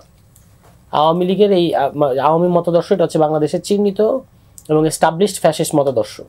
এটার পক্ষে সম্মতি উৎপাদনের জন্য বা তাকে ভিকটিম হিসেবে দাঁড় করানোর জন্য আপনি কিন্তু মত প্রকাশের স্বাধীনতার এটাকে ঢাল হিসেবে ব্যবহার করতে পারেন না, কারণ আপনি নিজে আসলে অন্যের মত প্রকাশের স্বাধীনতায় বিশ্বাস করেন না, ঠিক আছে? ফলে এই জায়গাগুলোতে হচ্ছে যে আমাদের এটা খেয়াল রাখতে হবে যে যারা এখনো পর্যন্ত ইনিয়ে বিনিয়ে নানাভাবে আপনার পতিত যে রেজিম তাদের পক্ষে কথা বলে, তাদের ছাড়া কিভাবে ইলেকশন হবে, তারা না আসলে যেন ইলেকশন একেবারে মহাসর্বনাশ হয়ে যাবে, এই কথাগুলো যারা বলে তাদের ব্যাপারে আমাদের সতর্ক থাকা উচিত যে তাদের আসলে ভিন্ন কোনো উদ্দেশ্য আছে এবং সেটা আমাদের দেশের স্বার্থের জন্য ভালো না। কারণ আজকে আপনি দেখলেন যে সম্ভবত রয়টার্সে পলাতক শেখ হাসিনার পলাতক পুত্র জয় একটা মন্তব্য করেছেন যে আওয়ামী লীগ ছাড়া এই দেশে কোনো নির্বাচন হতে দেওয়া হবে না। ফলে এখন নির্বাচন কেন্দ্রিক যত ধরনের সহিংসতা বা নির্বাচনকে বানচাল করার জন্য যত ধরনের ষড়যন্ত্র, বুঝতে হয় যে এর সাথে আওয়ামী লীগও জড়িত, এবং এখন বাংলাদেশে একটা নির্বাচন হওয়াটা আওয়ামী লীগের স্বার্থের সাথে যায় না, হ্যাঁ, মানে আওয়ামী লীগের স্বার্থের বিরুদ্ধে যায়। ফলে এই যে আওয়ামী লীগকে না আনলে কীভাবে নির্বাচন হবে এই কথা বলার আর কোনো সুযোগ নাই, কারণ আওয়ামী লীগকে আপনি নির্বাচনে আনলেন মানে হচ্ছে জনগণের যে ক্ষোভ আছে আওয়ামী লীগের উপরে, তারা যখন প্রতিরোধ করতে চাইবে আওয়ামী লীগকে, তখন পুলিশ কি করবে? ওই মুহূর্তে আওয়ামী লীগের প্রোটেকশন দিবে। আমরা কি পুলিশের কাছে এটা চাই? যে আওয়ামী লীগ তো আমরা মনে করি যে একটা সন্ত্রাসী মানে এন্টারপ্রাইজ এই মুহূর্তে, তাদেরকে তো তাদের হয়ে তো জনগণের বিরুদ্ধে তো পুলিশ দাঁড়াতে পারে না, তাই না? এই জিনিসগুলো আমাদের পরিষ্কার বোঝাপড়ার দরকার ছিল, সেটা আমাদের দেশে এটার ব্যাপারে ঐক্যমত্য নাই। এই ব্যাপারগুলোতে আমরা আজকে বোঝাপড়া কি হলো? না, হয় নাই।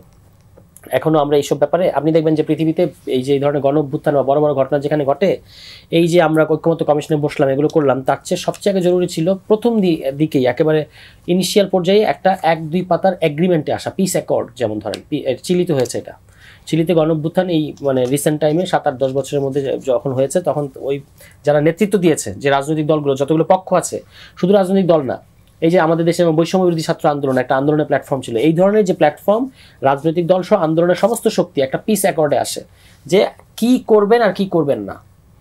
হ্যাঁ, যেমন আওয়ামী লীগ প্রশ্নে আমাদের একটা ঐক্যবদ্ধ অবস্থানে আসা উচিত ছিল একেবারে শুরু থেকেই। এখনো ধরেন আমরা কিন্তু এই ব্যাপারে সুস্পষ্ট বিভিন্নভাবে আমরা বলি, আমরা পরিষ্কারভাবে সরকার তো আসলে আওয়ামী লীগকে নিষিদ্ধ করে নাই, সরকার তার সাংগঠনিক কার্যক্রম স্থগিত করেছে। এবং আমরা বলছি যে বিচারিক প্রক্রিয়ায় আমরা যেহেতু শাহবাগ না, ফলে আমরা তো বিচারিক প্রক্রিয়ার কথা বলবো, আমরা তো বলবো না যে ফাঁসি দিয়ে দেন কিংবা নিষিদ্ধ করে দেন, আমরা বলছি যে আওয়ামী লীগকে বিচার ফেস করতে হবে। হ্যাঁ, এই জিনিসগুলোর ব্যাপারে যে আমাদের একটা অ্যাগ্রিমেন্ট হলো না রাজনৈতিক দলগুলোর মধ্যে বা পক্ষগুলোর মধ্যে, এটাই হচ্ছে যে সমস্ত অশান্তির এখন মূলে। আপনি দেখবেন যে এক এক দল এক এক সময় এক একটা পজিশন নেয়, এবং বেশিরভাগ ক্ষেত্রেই কখন আমি দলীয় স্বার্থটাকে সামনে আনবো আর কখন আমি জাতীয় স্বার্থটাকে প্রাধান্য দেবো, এই মানে ভেদ বুদ্ধি কিন্তু আমাদের মধ্যে কম মানে দেখা যাচ্ছে, বিশেষত রাজনৈতিক দলগুলোর মধ্যে এটা কম। এটা হচ্ছে আনফর্চুনেট ঘটনা, কারণ এটা সুযোগ নেবে যদি আমাদের মধ্যে ফাটল দেখা দেয়। বৈচিত্র্য থাকবে, ভিন্নমত থাকবে, কিন্তু যদি আমাদের মধ্যে মুখোমুখি অবস্থান দাঁড়ায়, যেটা কিছুদিন আগেও খুব কথার মধ্যে খুব একটা উত্তাপ ছিল বিভিন্ন রাজনৈতিক দলের মধ্যে, এটা কিন্তু আওয়ামী লীগকে অ্যাডভান্টেজ দেবে, ফলে সেই দিকে আমাদের খেয়াল রাখা দরকার। জি, বেস্ট রুমিন ফারহানা, এই যে এত রক্ত, এমন একটা গণ অভ্যুত্থানের পুরো বোঝাপড়া হলো না, অন্তত কিছু মৌলিক বিষয়। বিএনপি তো বড় দল, মৌলিক যৌগিক কোনো বিষয়ে কি খুব বোঝাপড়া হয়েছে? আমাদের তো গত 14-15 মাস ধরে লাগাতার দলগুলোর মধ্যে আলোচনা হয়েছে, কিন্তু দিন শেষে তো দেখা গেছে যে অনেক গুরুত্বপূর্ণ বিষয়ে যেমন একমত হয়েছে দলগুলো, আবার অনেক বিষয়েই তারা একমত হতে পারে নাই। আমি এখানে খুব কোনো দোষের কিছুও দেখি না। আমরা যখন বসেছিলাম, আমরা কি এইভাবে বসেছিলাম যে আমরা সকল বিষয়ে সকল পলিটিক্যাল পার্টি আমরা একমত হব? না। তবে সারওয়ার যেটা বললো যে কয়েকটা ভেরি বেসিক বিষয়ে হয়তো ঐক্যমত হওয়ার একটা ব্যাপার ছিল, সেটা হলে ভালো হতো। শুরুতে, অফকোর্স শুরুতে সেটা হলে ভালো হতো, হয়নি সেটা। আর পরবর্তীতে যেটা হলো সেটা হচ্ছে যে আমরা দেখলাম বেশ কয়েকটি জায়গায় সংবিধান সংশোধনের বেশ কয়েকটি জায়গায় সকল পলিটিক্যাল পার্টি কিন্তু ছাড় দিয়ে তারপরেও একটা মোটামুটি ঐক্যমতে এসছে। ধরুন পার্লামেন্টে আপার হাউস এবং লোয়ার হাউস থাকবে, বলা হলো এক ব্যক্তি 10 বছরের বেশি প্রধানমন্ত্রী বা রাষ্ট্রপতি থাকতে পারবে না, বলা হলো ডেপুটি স্পিকার এবং সংসদীয় গুরুত্বপূর্ণ 5টি কমিটির প্রধান বিরোধী দল থেকে নিতে হবে। এরকম বেশ কিছু বিষয়ে মোটামুটি একমত হয়েছে, আবার অনেকগুলো বিষয়ই একমত হয় নাই। তো আমার মনে হয় যে দলগুলো যেটুকু বিষয় একমত হয়েছে সেটাকে সামনে নিয়েই যদি আমরা এইটা নির্ধারণের ভার মানুষের হাতে ছেড়ে দিই, তাহলে সকলের জন্যই ভালো হয়। ধরুন আমাদের আজকের দিনটা তো একটা বিশেষ দিন, হ্যাঁ, কিন্তু আপনি যদি আমাদের গত 14 মাসের খতিয়ানটা একটু দেখেন, আপনি দেখবেন যে আইন শৃঙ্খলা পরিস্থিতি থেকে শুরু করে অর্থনীতি থেকে শুরু করে কোনো জায়গায় কিন্তু একটা স্বস্তি যেটাকে বলে সেটা নজরে পড়ে। আইন শৃঙ্খলা পরিস্থিতির কথা বলছেন, আজকে সন্ধ্যায় পল্লবী থানা যুব দলের সদস্য সচিব গুলি করে মারা হয়েছে। জি, এবং এখন পর্যন্ত সম্ভবত 35-এর উপরে বাসে আগুন দেওয়া হয়েছে। হ্যাঁ, এখন পর্যন্ত আমি দেখলাম যে মানে আওয়ামী লীগ তো 13 তারিখ থেকে বোধহয় একটু অবরোধের লকডাউন ডেকেছিল না, তো তারপর থেকেই মানুষের মধ্যে ভীতি। কিন্তু তার আগের আইন শৃঙ্খলা পরিস্থিতি যদি আপনি দেখেন, সেটাও আপনাকে খুব স্বস্তি দিবে না। বাংলাদেশে নতুন অনেক কালচারের উদ্ভব হয়েছে, যেটা নতুন ইন আ সেন্স যে 365 দিনে যখন 370টা মব হয়, তখন সার্টেনলি এটা একটা অ্যালার্মিং ব্যাপার। হ্যাঁ, বছরে 2টা মবকে যদি আপনি বলেন বাংলাদেশে মবের কালচার, তাহলে সেটা সঠিক নয়। কিন্তু 365 দিনের মধ্যে 370 দিন যদি মানে 370টা ঘটনা যদি ঘটে, দ্যাট ইজ সার্টেনলি অ্যালার্মিং। আবার দেখলাম যে নির্বাচনকে সামনে রেখে আওয়ামী লীগের সভানেত্রীর পুত্র গতকালকে বলেছেন তিনি বাংলাদেশের নির্বাচন আওয়ামী লীগ হতে দেবে না, একদম কোট আনকোট এটা বলেছে যে বাংলাদেশের নির্বাচনকে ভেস্তে দিবে না কি পণ্ড, the word he use was পণ্ড করে দেবে, নির্বাচন হতে দেবে না। তো অনেকেই তো কাজ করছে বাংলাদেশে যাতে ফেব্রুয়ারিতে নির্বাচন হয়। আওয়ামী লীগ তো ঠিক আছে, আমরা জানি যে আওয়ামী লীগের কোনো দরকার নাই, মানে আওয়ামী লীগ নির্বাচন চাবে এটা স্বাভাবিক না চাওয়ারই কথা, কিন্তু আওয়ামী লীগের বাইরেও তো অনেক পলিটিক্যাল পার্টি আছে যারা একটার পর একটা অজুহাত সামনে নিয়ে আসছে, যারা একটার পর একটা মানে কখনো বলছে নিম্নকক্ষে পিআর চাই, কখনো বলছে তারা যে পিআর না হলে নির্বাচনই তারা করবে না, কখনো বলছে জুলাই সনদ বাস্তবায়ন হতে হবে, কখনো বলছে যে গণভোট আগে হতে হবে তারপরে নির্বাচনে যাবে। আমি জামাতের কথা বলছি। সো এরকম সকল দলই যে চাইছে ফেব্রুয়ারিতে নির্বাচন হোক তেমন নাও হতে পারে। কারণ দেখুন, গণ অভ্যুত্থানের পর ক্ষমতার কাছাকাছি থাকা এক জিনিস, আর মানুষের ভোটে ক্ষমতায় যাওয়া আরেক জিনিস। সো যেই দলটা হয়তো জন্মের পরে কখনো এতটা প্রিভিলেজড অবস্থায় থাকে নাই, কিংবা যেই গোষ্ঠীটা হয়তো কখনো কল্পনাও করে নাই যে ক্ষমতার এত আশপাশে তারা ঘোরাঘুরি করতে পারবে, তাদের জন্য সার্টেনলি এই সময়টা হচ্ছে তাদের লাইফের একটা চমৎকার সময়। সো এই সময়টা যাতে দীর্ঘ হয়, এই সময়টা যাতে নিষ্কণ্টক হয়, নির্বাচনের মতন কোনো ঝামেলা যাতে মাঝখানে চলে না আসে, সেজন্য অনেক পক্ষ কাজ করবে। এটাতে মানে এটা খুব অবাক হওয়ার মতনও বিষয় না। আর ভারত হয়তো নির্বাচনের কথা বলছে, কিন্তু একই সঙ্গে তারা ভারত এবং western world which is significant, তারা ইনক্লুশনের কথা বলছে। ভারতের কথা আমি ধরি না, কিন্তু ওয়েস্টার্ন ওয়ার্ল্ড ইনক্লুশনের কথা বলছে। তাহলে গত 14 মাস আসলে আমরা কি বুঝাইতে পারলাম তাদেরকে, তাই না? মানে আমরা যেই বুঝ থেকে কথা বলছি সেই বুঝটা তো তাইলে আমরা বাইরে ডেসিমিনেট করতে পারি নাই। We failed. হয় আমরা ক্ষমতা নিয়ে খুব ব্যস্ত ছিলাম, কিংবা হয়তো আমরা ভাবছি যে আওয়ামী লীগের নেতাদের মানে যারা পালাইতে পারে নাই তাদের বাড়িতে গিয়ে 10 লাখ 15 লাখ টাকা চাঁদা আনাটা আমার কাছে more important then to make the entire world understand what has happened in August 2024। So আমি যে কারণে বলছিলাম যে আমি সামনে কিন্তু খুব ভালো সময় দেখি না, আমি সামনে ফেব্রুয়ারি মাসে নির্বাচনও দেখি না।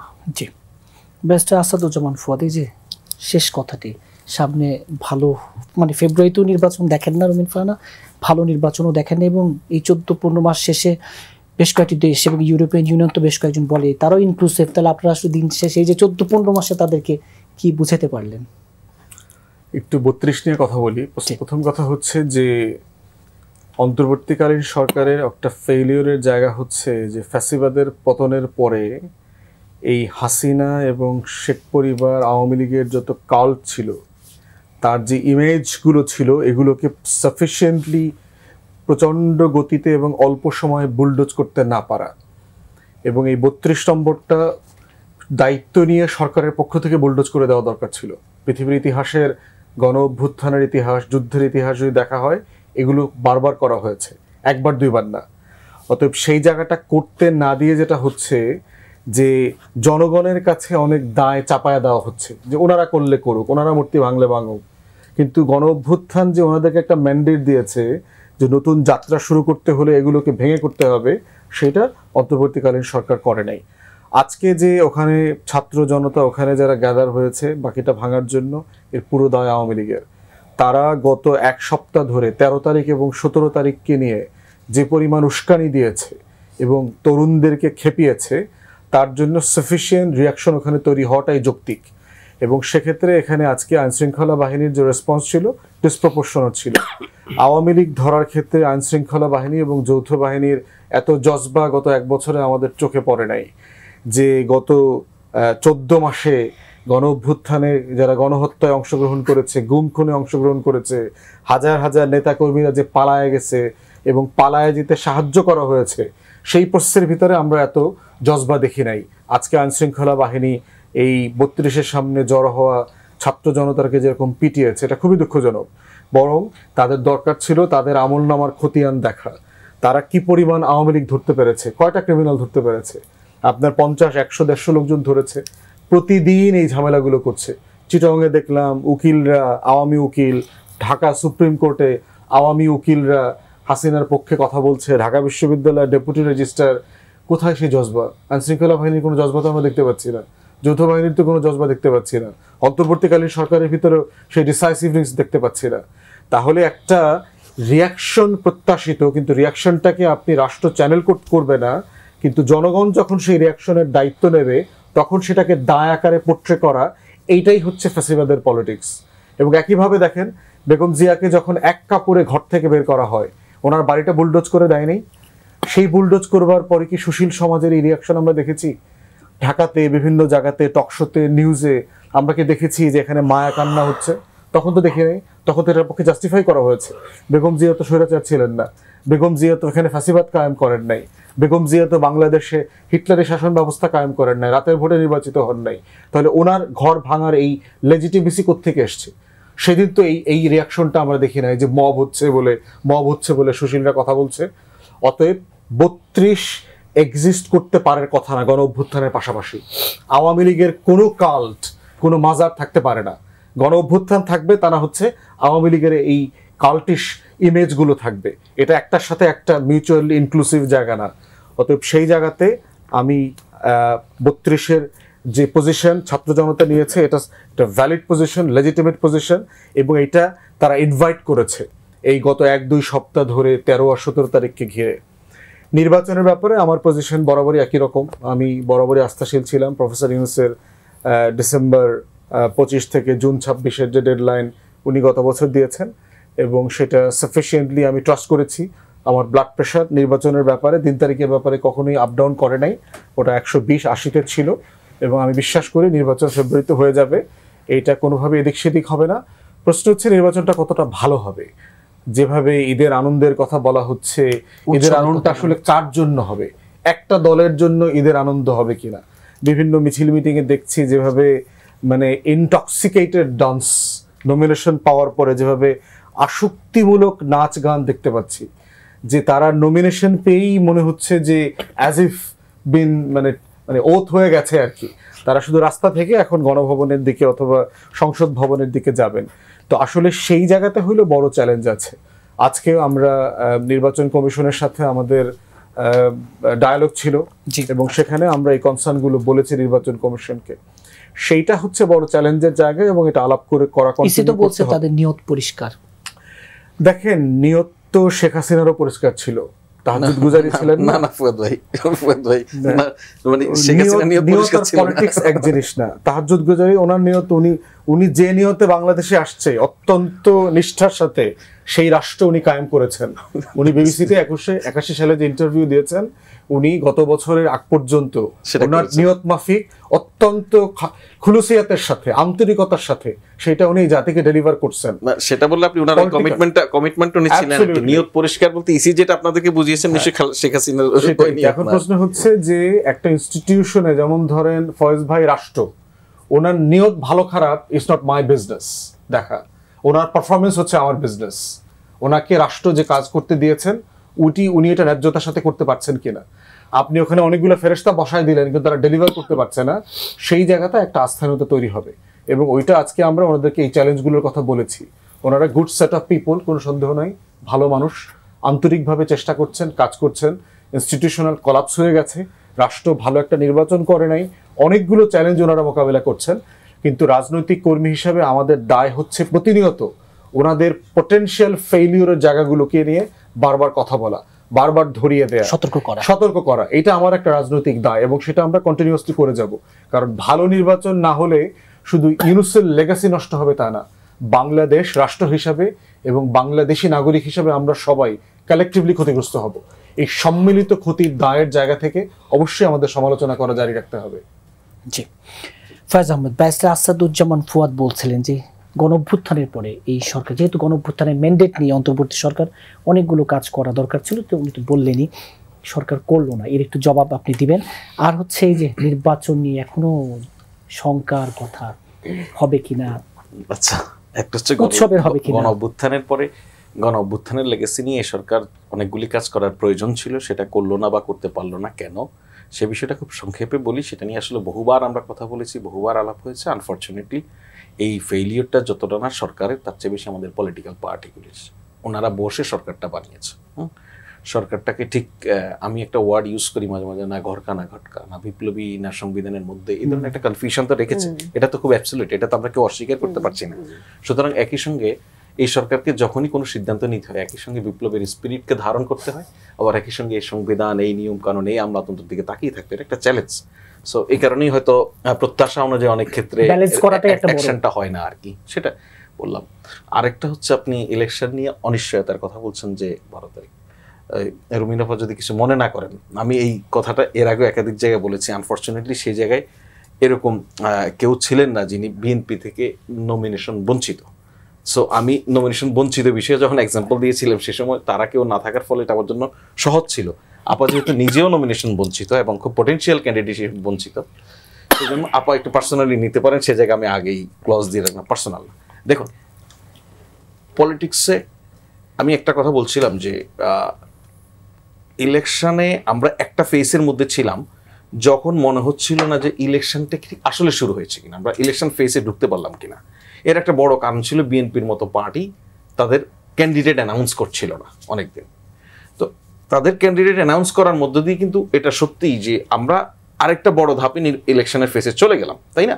আপনি এখন খেয়াল করলে দেখবেন যে কাগজে এখন নিউজ হয় বিএনপির সঙ্গে তার শরিকদের অবস্থান কি হবে, তার মিত্রদের অবস্থান, তাই না? সেটা একটা ভেরি মাচ এটা এই ইলেকটোরাল পলিটিক্যাল যেগুলি হয়, রিপোর্টিং যেগুলি হয়, সেই রিপোর্টিং এর মাত্রাটা হচ্ছে ওই জায়গায়, কিন্তু আমরা একদম নির্বাচনের কমপ্লিট একদম ফাইনাল ফেসে যখন থাকি সেটা এখন হচ্ছে সেই জায়গা থেকে আছে। তাহলে মুশকিল কোনটা কেন আমরা প্রায়শই এই কথাটা শুনি এখনো ফেব্রুয়ারিতে নির্বাচন নিয়ে অনিশ্চয়তা? দেখুন, আজকে এই ফুয়াদ ভাইয়ের কি আজকে ইলেকশন কমিশনের সঙ্গে ডায়ালগ করলো, আজকে এত বড় একটা ঘটনা ধরুন কোর্টে ভার্ডিক্ট হচ্ছে, সেটা নিয়ে অনেকের ব্যস্ততা, কিন্তু যার যেই প্রতিষ্ঠানগুলি তারা কিন্তু নির্বাচন নিয়ে ঠিকই ব্যস্ততা দেখিয়েছে। অপরদিকে প্রধান উপদেষ্টা আজকে 64 জেলার ডিসিদেরকে নিয়ে বসলেন শুধু পার্টিকুলারলি নির্বাচনের প্রস্তুতি নিয়ে। উনি ওখানে একটা কথা বলেছেন, আমি পার্টিকুলারলি জাস্ট বলে রাখি, সেটা হচ্ছে আগামী নির্বাচনটা শুধুমাত্র একটা নির্বাচন নয়, এটা গতানুগতিক একটা নির্বাচন, এটা দেশ রক্ষার নির্বাচন, হ্যাঁ, জাতিকে রক্ষার পরিবর্তনের নির্বাচন। সো আপনি ইলেকশনের ওই কাজগুলি হচ্ছে। এখন মুশকিল হচ্ছে কি, এক, এই যে আওয়ামী লীগ নানান জায়গা থেকে বলছে ইলেকশন পন্ডু করে দিব, হতে দিব না, এ ধরনের কথাবার্তা বলছে না। সো এইটা তো ইলেকশনের আগের দিন পর্যন্ত নাগরিকদের মনে এক ধরনের অনিশ্চয়তা তৈরি করবে। আমি এখানে উদাহরণ হিসেবে সবসময় যে কথাটা বলি, 2014 সালে যে নির্বাচন, আপা শুরুর দিকে বলছিলেন যে নির্বাচনের এক্সাম্পল, যে 153 জন বিনা প্রতিদ্বন্দ্বীদের যখন নির্বাচিত হয়ে যায়, বিশ্বাস করুন তখন পলিটিক্যাল রিপোর্টার হিসেবে আমরা ভোটের দিন সকাল পর্যন্ত মনে করেছিলাম নির্বাচন বনি কোনো কারণে বন্ধ হয়ে যাবে। 153 জনই যেখানে নির্বাচিত হয়ে গেছে। সুতরাং আওয়ামী লীগের মতো একটা বড় প্লেয়ার অ্যাবসেন্স পরিষ্কার তার কৃতকর্মের কারণে, তাদেরকে বাদ দিয়েই বাংলাদেশের নির্বাচনমুখী মানুষ নির্বাচনমুখী, পলিটিক্যাল পার্টিগুলি নির্বাচনমুখী। সে জায়গায় আওয়ামী লীগ প্রতিনিয়ত তার অর্থ এবং প্রোপাগান্ডা উইংকে কাজে লাগিয়ে এই জিনিস স্টাবলিশ করার চেষ্টা করছে যে আমরা নির্বাচন করতে দিব না, আর প্রোপাগান্ডা উইং বলছে যে নির্বাচনটা ঠিক হবে না। অপরদিকে বিএনপিতে ধরুন একটা বড় দল, সেখানে মনোনয়ন বঞ্চিত শত শত সব মানুষকে তো মনোনয়ন দেবে না বিএনপি। সেই জায়গায় মনোনয়ন বঞ্চিতের কাছে দুইটা চ্যালেঞ্জ। একই সঙ্গে ফাইনালি বিএনপি যখন বলে ফেলেছে এটা খসড়া প্রার্থী তালিকা, আবার শেষ দিন পর্যন্ত চ্যালেঞ্জ থাকবে যে এই খসড়া তালিকায় আগের জনকে সরিয়ে আমাকে সেখানে এস্টাবলিশ করা। এটা পলিটিক্স, পলিটিক্স। আমি আপা বলতে আপনাকে বলছি না, যে যাদেরকে দেওয়া হয়নি। সুতরাং যিনি তার জায়গায় আছেন তিনি তার কর্মীদেরকে, পার্টিকুলারলি ওনার একটা ফলোয়ার্স গ্রুপ আছে না, ওনাকে মেনটেইন করে ওনাদেরকে বুঝাবে যে এটা কিন্তু ফাইনাল না।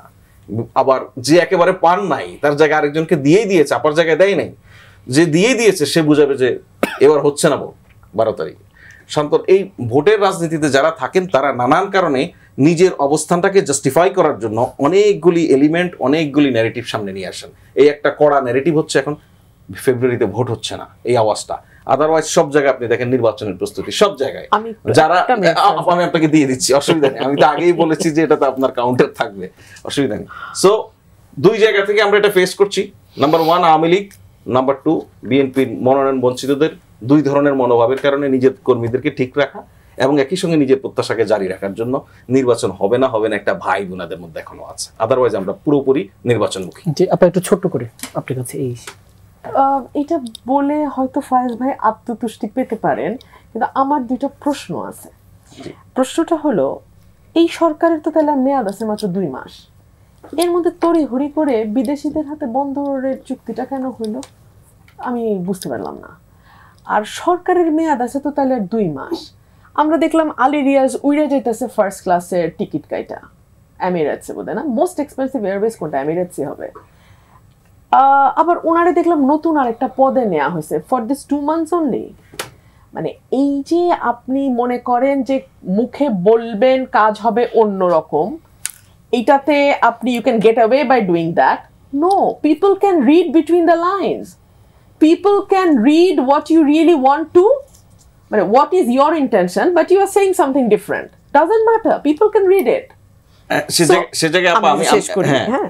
সো এই যে সিদ্ধান্তগুলা যে সরকারের এখন পুরাপুরি ফোকাস হওয়ার কথা নির্বাচন, সেই সরকার এখন বন্দর নিয়ে কি করে না করে, হ্যাঁ, যেটা একটা নির্বাচিত সরকারের দায়টা, মানে আমি ফায়েজের সাথে যদি সম্পূর্ণ একমত হয়ে যায় আমার ভাইয়ের সাথে, তাহলে ফেব্রুয়ারিতে 5 তারিখে নির্বাচন শেষ। তাহলে আজকে নভেম্বরের কত তারিখ? 17 তারিখ। তাহলে আপনার হাতে আছে এক্স্যাক্টলি 2 মাস 10 দিন বা 15-20 দিন, এই তো 2.5 মাসের মতো। 2.5 মাসের হাতে থাকতে আপনি পাগলের মতো চেষ্টা করবেন আইন শৃঙ্খলা পরিস্থিতি যাতে ভালো থাকে, আপনি পাগলের মতো চেষ্টা করবেন দলগুলো যাতে আরো বেশি নির্বাচনমুখী হয়। সেই জায়গায় আপনি এই ধরনের সুপার টেকনিক্যাল ডিসিশন নিচ্ছেন, আপনি নতুন নতুন লোকের নতুন নতুন পদে ইয়ে করতেছেন, অ্যাপয়েন্টমেন্ট দিচ্ছেন, এটা ভালো ভাইব্রেশন দেয় না। আর আমরা যারা কথা বলি, আমরা কিন্তু মাঠের সঙ্গে থেকে কথা বলি। ভাই আমি জানি দীর্ঘ 14 much is a long time, ভাইয়ের সাথে সরাসরি মাঠের হয়তো তেমন যোগাযোগের সুযোগ কম, কারণ ভাইয়ের কাজটা হচ্ছে সিএ অফিস, চিফ অ্যাডভাইজারের অফিস, এবং সেখানে তিনি প্রেস উইং এর খুবই গুরুত্বপূর্ণ পদে আছেন। সো ওনার পক্ষে আসলে গ্রামের রহিমউদ্দিনের যে টেনশন, এটা ওনার জানার কথা না। কিন্তু আমি মনোনয়ন পাই নাই, কিন্তু আমার তো ভাই মাঠ ছাড়লে হবে না, মনোনয়ন না পাইলে আমার অন্য কোনো ভাবে নির্বাচন তো ধরেন আমার মানুষ যদি চায় আমার নির্বাচন করতেই হবে, হ্যাঁ, আমি সেটা হাঁস মার্কায় করি আর শীষ মার্কায় করি। তো এখন কথা হইলো যে মানুষ কি বলে ওটা তোমার শুনতে হয় প্রতি সেকেন্ডে। People doesn't believe that there is an election in February because they don't, ওরা ওই ভাইবটা পায় না, সেই কারণেই তারা বিশ্বাস করে। আমি জাস্ট কুইক রেসপন্স করি। নাম্বার 1, এই যে বন্দর নিয়ে একটা আলাপ করলেন আপা, হ্যাঁ, এটা হুট করে না আপা, এটা দীর্ঘদিনের প্রস্তুতি। আজকে চুক্তি হয়েছে, চুক্তি হওয়ার অন্তত 1 সপ্তাহ আগে আপনাদেরকে প্রেস কনফারেন্স করা হয়েছে। আর আনফরচুনেটলি বন্দর রিলেটেড যে প্রতিষ্ঠানগুলি, এদের নির্বাচনে কোনো কাজ নেই। It is a very technical decision. Why would you take that? No, আমি শেষ করি। এটা টেকনিক্যাল যেভাবে প্রক্রিয়া হয়ে আসা উচিত ছিল, বিশাল প্রেস কনফারেন্স করে শত শত সাংবাদিকের উপস্থিতিতে সবগুলি বিষয় জানানো হয়েছে। সো আপনি যদি হুট করে বলেন এটা হুট করে কিছু যেমন হয়নি, আর নির্বাচন সামনে বলে সরকারের অপরাপর সকল মিনিস্ট্রি শাটার বন্ধ করে দেওয়ার কোনো বাস্তবতা হয়নি। নাম্বার 1। নাম্বার 2 আমি ছোট করে বলছি। নাম্বার 2, এই যে ধরেন আপনার যুক্তিটাকে এস্টাবলিশ করার জন্য আপনি প্রফেসর আলী রিয়াজ একটা এআই মেড পিকচার দিয়ে, সেটা বাদ দিলাম, ওটা প্রফেসর আলী নিয়াজ আবার একটা অ্যাপয়েন্টেড হয়েছেন একটা কাজে, সেটাকে আপনি বোঝাতে চাচ্ছেন তার মানে গভর্নমেন্ট লিঙ্গার হচ্ছে বলেই তো এরকম লোক আসছে। অপরদিকে যে আপনি দেখেন না কাগজে নিউজ, সরকারের এক্সিট প্ল্যান অমুক জায়গায় চলে যাচ্ছে, ভুয়া নিউজ করছে না যে অমুক অ্যাম্বাসেডর হতে চায়, অমুক অ্যাম্বাসেডর হতে চায়। আলী রিয়াজকে কোথাও অ্যাপয়েন্টমেন্ট দেওয়া হয় নাই নতুন করে। আমি তো অ্যাডমিট করছি, আমি তো বলছি যে এটা ভুয়া না, ছবিটা ভুয়া, যে ছবিটা রেফারেন্স দিয়েছে। হ্যাঁ, কিন্তু ওনাকে তো নতুন পদে নেওয়া হয়েছে। আপনি আপনার লজিকটাকে, আমি তো সেটাকে না করছি না, আপনার লজিকটাকে এস্টাবলিশ করার জন্য পালায় যাওয়ার সাথে কেন আপনি আপনার লজিকটাকে এস্টাবলিশ করার জন্য এটা যখন বলছেন, তখন আর সরকারে থাকে ভুয়ার উপরে রিলাই করব না যে পালায় যাচ্ছে, ওটা তো ভুয়া, আপনিই বললেন ভুয়া। তো why should I আনফরচুনেটলি আপনি কিন্তু ওই ছবিটা রেফারেন্স হিসেবে দিয়েছেন। সো এখন কথা হচ্ছে এই জায়গাগুলিতে বোঝানোর জন্য। আর আমাদের এখানে যদি এই কনসেপ্টে আমরা আগাই যে ইন্টারিম গভর্নমেন্ট ইলেকশন করবে বলে এখন তার যাবতীয় সকল কর্মকাণ্ড বন্ধ করে দিয়ে শুধুমাত্র ইলেকশনই করবে, এটা আমার মনে হয় পলিটিক্যালি। তাহলে তো ওই প্রশ্ন আসে তৈমুর যে ইন্টারিম গভর্নমেন্টের জুরিসডিকশনে আসে কিনা এইরকম হাইলি পলিটিক্যাল সিদ্ধান্ত নেয়ার, বিকজ তাদের যেই ম্যান্ডেট তারা পাইছে 106-এ, সেখানে ভাই 5টা লাইন ওখানে পরিষ্কার বলে দেওয়া হয়েছে দৈনন্দিন কার্যাবলী সম্পন্ন করিবার জন্য একজন প্রধান উপদেষ্টা এবং একটি উপদেষ্টা পরিষদ গঠিত। এটা কোথায় আছে আপা? এই যে 306 এর যে রেফারেন্স, 306 106 এ দিয়ে নিয়ে আসা যে 106 এর। সো না এটা আপনি এটা নিয়েই তো প্রশ্ন আছে। আরেকটা জিনিস আমি এখানে পরিষ্কার করি, আপনারা পলিটিক্যাল পার্টি যদি এই গভর্নমেন্টের এই ম্যান্ডেট নিয়ে প্রশ্ন তোলেন, তাহলে আবার আমি সেটা বলবো যে আপনারা বসে ডিসাইড করেছেন সরকারটা কেমন হবে। এটা আপনাদের নির্বাচন এবং সংখ্যা, এবং এই যে সবশেষ না, নির্বাচন নিয়ে কোনো সংখ্যা নাই, কিন্তু নির্বাচনের পরিবেশ নিয়ে সংখ্যা নাই। ঈদের আনন্দ আসলে কাদের জন্য, এটা বলাটা অতিরিক্ত হয়ে যাবে। এটা না, ব্যাপারটা এরকম না। মাঠ পর্যায়ে বেশ সংখ্যা আছে, এবং এটাও সত্য। আমি 6 মাস আগে ঠিক যে জায়গায় যে ভোটারের সম্ভাব্য যে ভোটার তাকে যে প্রশ্ন করতে দেখেছি যে নির্বাচন কি হবে, এই 6 মাস পরে উনি ওই জায়গায় আমাকে একই প্রশ্ন করেছেন। নির্বাচন কি হবে? নির্বাচন কি আই হোপ সরোয়ার তুষারের ইয়ে নিয়ে কোনো নমিনেশন নিয়ে কোনো অসুবিধা নাই। তো সেও একই কথাই বলতেছে। এক্স্যাক্টলি। তো আপনি একই কথাই বলতেছেন যেটা আমি সে শুরু করেছে, তার নির্বাচন নিয়ে কোনো কনফিউশন নাই, সেটা তো শুরু করেছে। মানুষের কনফিউশন আছে। না, মানুষের কনফিউশন মানে এই ধরেন নির্বাচন নিয়ে সরকারি ইন্টেনশনে কোনো সমস্যা নাই, সবাই অ্যালাইন্ড, কিন্তু এই যে প্রশ্নটা মানে সর্বত্র একেবারে ওয়াইড স্প্রেড, আপনার কি মনে হয় না যে এই প্রশ্নটাকে আপনার অ্যাড্রেস করতে হবে?